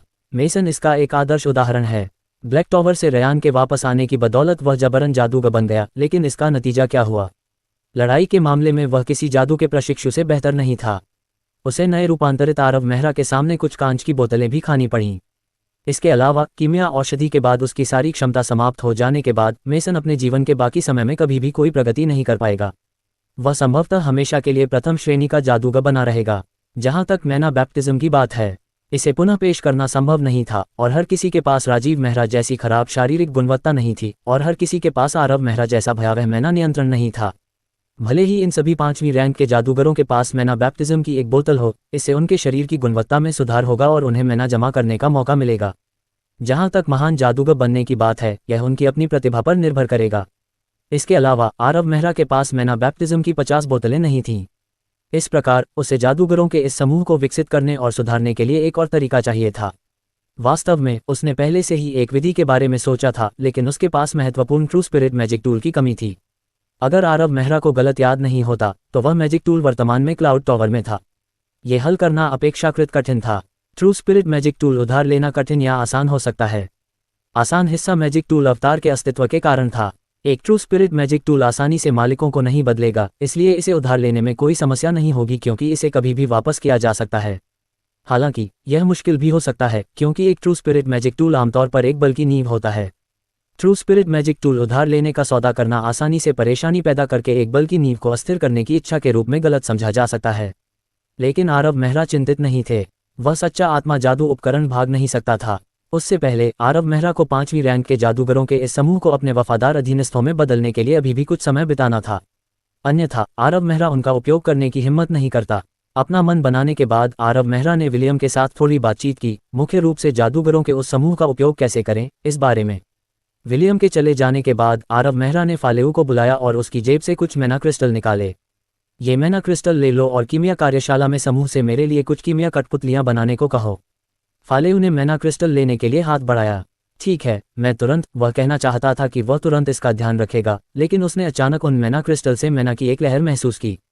चौंक कर फालेऊ ने लगभग मैना क्रिस्टल गिरा दिए। उसने अविश्वास से आरव मेहरा को देखा। 18 लेवल 18 मैना क्रिस्टल। हाँ, वे सभी लेवल 18 हैं, कुल मिलाकर 6। हे भगवान, फेल्यू का दिल धड़क उठा। एक लेवल 18 मैना क्रिस्टल बाजार में लगभग 3000 गोल्ड में बिकता है और शायद इससे भी ज्यादा। अब उसके पास करीब 20,000 गोल्ड थे। उसे अचानक लगा कि ऐसे बॉस का पीछा करना बहुत ज्यादा दबाव देता है। अभी 1 महीने से थोड़ा ज्यादा ही हुआ था, फिर भी बॉस ने मोनाक लेवल के करीब 6 जादुई जानवरों को मार दिया था। अगर बॉस कुछ और महीनों के लिए गायब हो जाए तो क्या वह कुछ मोनाक जादुई जानवरों से छुटकारा नहीं पालेगा? इसे भूल जाओ, इसके बारे में मत सोचो या तुम्हें बुरे सपने आएंगे। उसने जोर से बोलना जारी रखने से पहले सोचा। समझ गया बॉस मेहरा, मैं तुरंत इसका ध्यान रखूंगा। फेल्यू ने 6 मैना क्रिस्टल पकड़े और लंगड़ाते हुए कीमिया कार्यशाला की ओर जाने लगा। सौभाग्य से वह पीछे देखे बिना चला गया। अगर वह पीछे मुड़ता तो उसे वाकई बुरे सपने आ सकते थे, क्योंकि आरव मेहरा ने फेल्यू के जाने के समय 1 दर्जन और लेवल 18 मैना क्रिस्टल खींच लिए थे। अरे लॉर्ड शॉन, क्या आपके मैना क्रिस्टल की जरूरत थोड़ी ज्यादा नहीं है? आरव मेहरा ने फेल्यू को देने के लिए शॉन के पंजों से 6 मैना क्रिस्टल जबरदस्ती ले लिए थे, लेकिन शॉन ने उन आखिरी दर्जन मैना क्रिस्टल को अपने पास रखने पर जोर दिया था। हालांकि दोनों पक्ष पहले ही एक समझौते पर पहुंच चुके थे, लेकिन शॉन के हाथों में बचे हुए दर्जन लेवल 18 मैना क्रिस्टल के बारे में सोचकर आरव मेहरा खुश नहीं हो पा रहा था। वे चमकते हुए सोने के लायक थे। उसके हाथों में ये सब उसके स्पिरिट डिवोरिंग मैजिक स्टाफ के लिए 2 ऑगमेंट में बदल सकता था। ऐसा लगता है कि आप लॉर्ड शॉन को उसकी शक्ति वापस पाने में मदद नहीं करना चाहते, शॉन ने नाक बांध से कुड़ी। यह मत भूलो कि उन 3 हाई मैच कीमिया कठपुतलियों के सामने तुम्हें किसने जीवित रहने में मदद की। क्या तुम्हें लगता है कि तुम, एक महान जादूगर, 3 हाई मैच का सामना करने में सक्षम हो सकते थे? क्या तुम्हें लगता है कि बारोव द्वारा पीछे छोड़ी गई कीमिया कठपुतलियां ऐसे दुश्मन हैं जिनका तुम आसानी से सामना कर सकते हो? अगर लॉर्ड शॉन तुम पर दया नहीं करते और अपनी शक्ति का एक हिस्सा 3 हाई मैच से निपटने में तुम्हारी मदद करने के लिए इस्तेमाल नहीं करते, तो क्या तुम्हें अभी भी यहाँ खड़े होने का मौका मिलता? हाँ हाँ हाँ, मैं अपनी गलतियों को जानता हूँ। लॉर्ड शॉन, आप यहाँ मैना क्रिस्टल का आनंद ले सकते हैं, उनका आनंद लें। लॉर्ड शॉन की मशीन गन जैसी झिड़की सुनकर आरव मेहरा को अचानक सिर दर्द होने लगा। शॉन वापस आते समय यही बात दोहराता रहा। इसके अलावा उसे चुप होने में कम से कम 1 घंटा लग जाता। आरव मेहरा राजकुमार की कब्र से वापस आते समय इस थकाऊ बमबारी से पीड़ित था जिससे वह बहुत चिढ़ गया था, और इस प्रकार वाटसन परिवार का वह युवा महान जादूगर अपनी भड़ास निकालने के लिए एकदम सही शिकार था। कौन जानता था कि रेवन वाटसन को अगर इस बारे में पता चला तो वह क्या सोचेगा। सबसे ज्यादा परेशान करने वाली बात यह थी कि लॉर्ड शॉन ने जो कहा वह पूरी तरह सच था। आरव मेहरा ने वास्तव में बारोव की कब्र से जिंदा वापस आने के लिए लॉर्ड शॉन की मदद पर भरोसा किया था, इसलिए आरव मेहरा इस बारे में कुछ नहीं कह सकते थे। पुनर्जन्म आंखों और कीमिया कठपुतलियों का तंत्र वास्तव में वैसा ही काम कर रहा था जैसा आरव मेहरा ने सोचा था। हर बार जब वह पुनर्जन्म आंखों को छूता तो कीमिया कठपुतलियों का एक और समूह सतर्क हो जाता, और प्रत्येक समूह में पिछले समूह की तुलना में 1 या 2 ज्यादा कठपुतलियां होती। शुरुआत में बहुत ज्यादा नहीं थीं। इस प्रकार प्रत्येक लड़ाई के बाद आरव मेहरा को पुनर्जन्म आंखों को फिर से छूने से पहले बस कुछ घंटों के लिए आराम करने की जरूरत होती थी। आरव मेहरा ने 7वीं या 8वीं लहर तक 10,000 से ज्यादा रन जमा कर लिए थे। उसी समय उसने तीसरा मैजिक एरे बनाया था। 3 मैजिक एरे के साथ वह पहले से ही 6 फॉर्मेशन पूरे कर सकता था। इसके अलावा प्रत्येक संरचना की शक्ति मौलिक शॉक बर्स्ट से अधिक थी। लेकिन जैसे जैसे आरव मेहरा की लड़ने की शक्ति तेजी से बढ़ी, वैसे वैसे कीमिया कठपुतलियों की संख्या भी बढ़ती गई। जब आरव मेहरा ने 15वीं बार पुनर्जन्म की आंखों को छुआ तो कीमिया कठपुतलियों की संख्या 30 से अधिक हो गई। 9वीं रैंक के महान तलवारबाजों की ताकत से लड़ने वाली इतनी बड़ी संख्या में कठपुतलियों के खिलाफ भले ही आरव मेहरा ने अपना तीसरा मैजिक एरे बनाया था, फिर भी यह धीरे धीरे अधिक कठिन होता गया। आरव मेहरा के पास अपनी लय को धीमा करने के अलावा कोई विकल्प नहीं था। वह पुनर्जन्म की आंखों को फिर से छूने की हिम्मत करने से पहले कम से कम 1 दिन पचाने और चिंतन करने में बिताता था। आधे महीने बीतने के बाद आरव मेहरा ने पहले ही अपना चौथा मैजिक एरे बना लिया था। लेकिन उस बिंदु से आरव मेहरा को ऐसा लगा जैसे वह एक पतली रस्सी पर चल रहा है, क्योंकि लड़ाई बदल गई थी। हर बार जब कीमिया कठपुतलियां दिखाई देती तो उनकी संख्या कई दर्जन से कम नहीं होती, और इसके अलावा वे सिर्फ महान तलवारबाज प्रकार तक सीमित नहीं होती। हर 10 महान तलवारबाज कठपुतलियों के लिए हमेशा एक महान जादूगर कठपुतली होती। ये सिर्फ 1 या 2 कठपुतलियों को जोड़ने जितना आसान नहीं था। एक महान जादूगर कठपुतली के प्रकट होने से आरव मेहरा द्वारा तैयार की गई अधिकांश रणनीतियां नष्ट हो गईं। उसके पास अपनी योजनाओं पर पुनर्विचार करने के अलावा कोई विकल्प नहीं था। ये 2 पूरी तरह से अलग तरह की कठपुतलियां थीं, और उनके बीच थोड़ा सा समन्वय ही लड़ाई को एक पूरे स्तर पर कठिन बनाने के लिए पर्याप्त था। इस प्रकार आरव मेहरा एक बार फिर एक भयंकर संघर्ष में डूब गया। कठपुतलियों की उस लहर को खत्म करने में उसे 3 घंटे लग गए। वह जानता था कि उसकी कीमिया कठपुतली के प्रकट होने के साथ उसके भविष्य के दिन उतने आरामदायक नहीं होंगे, और वह सही था। 20वें दिन के बाद आरव मेहरा को पुनर्जन्म की आंखों को फिर से छूने की हिम्मत करने से पहले 2 दिनों तक स्वस्थ होने की आवश्यकता होगी, और उसके सामने आने वाली लड़ाइयां और भी चुनौतीपूर्ण थीं। और अंतिम लड़ाई में महान जादूगरों और महान तलवारबाजों के समान कठपुतलियों के बीच 3 उच्च जादूगर कठपुतलियां दिखाई दीं। हालांकि तब तक आरव मेहरा ने अपना 5वां जादू का समूह बना लिया था और उसके पास एक उच्च जादूगर के खिलाफ लड़ने की ताकत थी, लेकिन एक ही समय में दिखाई देने वाली 3 कठपुतलियों ने उसे बहुत मुश्किल स्थिति में डाल दिया। अंत में उसे उस लड़ाई से जिंदा बाहर निकालने के लिए लॉर्ड शॉन पर निर्भर रहना पड़ा।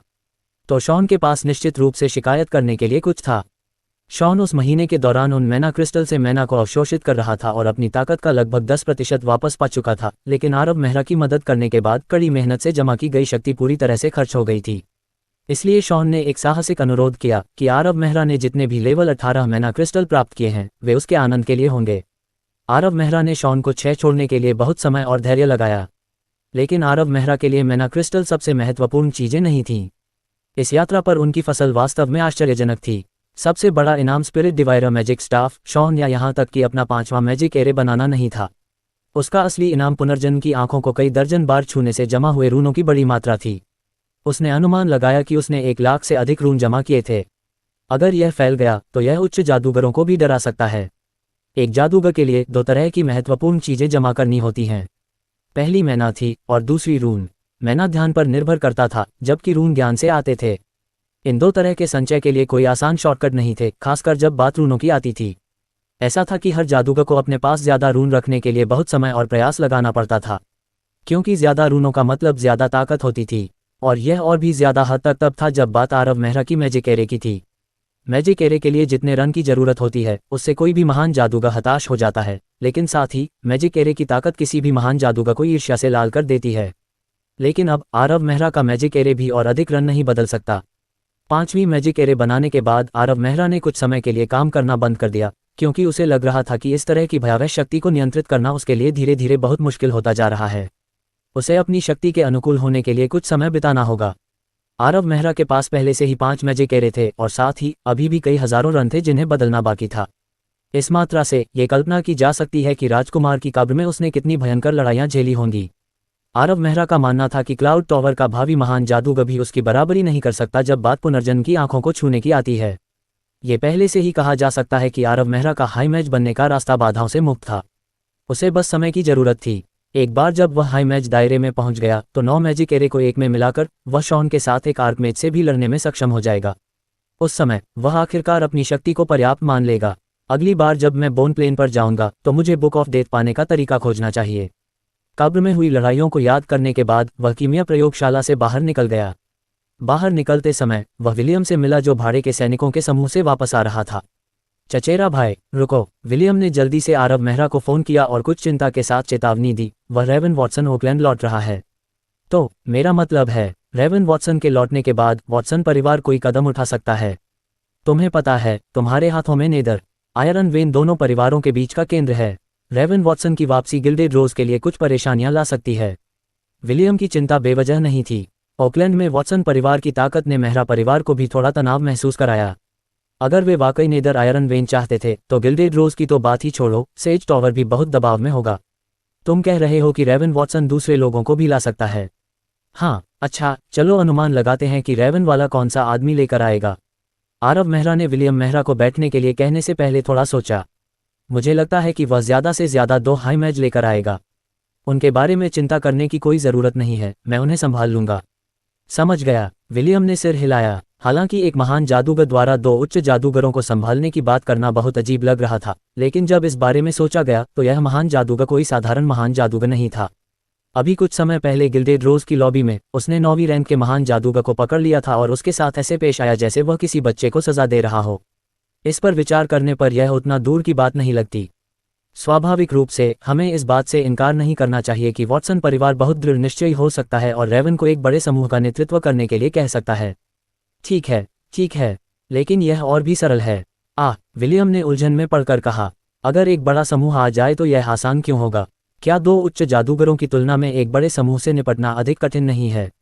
इसके बारे में सोचो, अगर रेवन वॉटसन एक बड़े समूह का नेतृत्व करते हुए आता है तो थाउजेंड सल सिटी की सेनाएं क्या सोचेंगी? उस समय मुझे शायद कोई कदम उठाने की भी जरूरत नहीं होगी, क्योंकि वे सेनाएं दृढ़ता से उनका सामना करेंगी। ये भी विलियम ने इसके बारे में सोचा और महसूस किया कि यह तर्क सही था, लेकिन उसे जल्दी ही एक बहुत ही भयावह संभावना याद आ गई। क्या होगा अगर वाटसन परिवार एक आर्कमेज भेजता है? हाँ, यह एक बड़े समूह से निपटने से भी आसान है।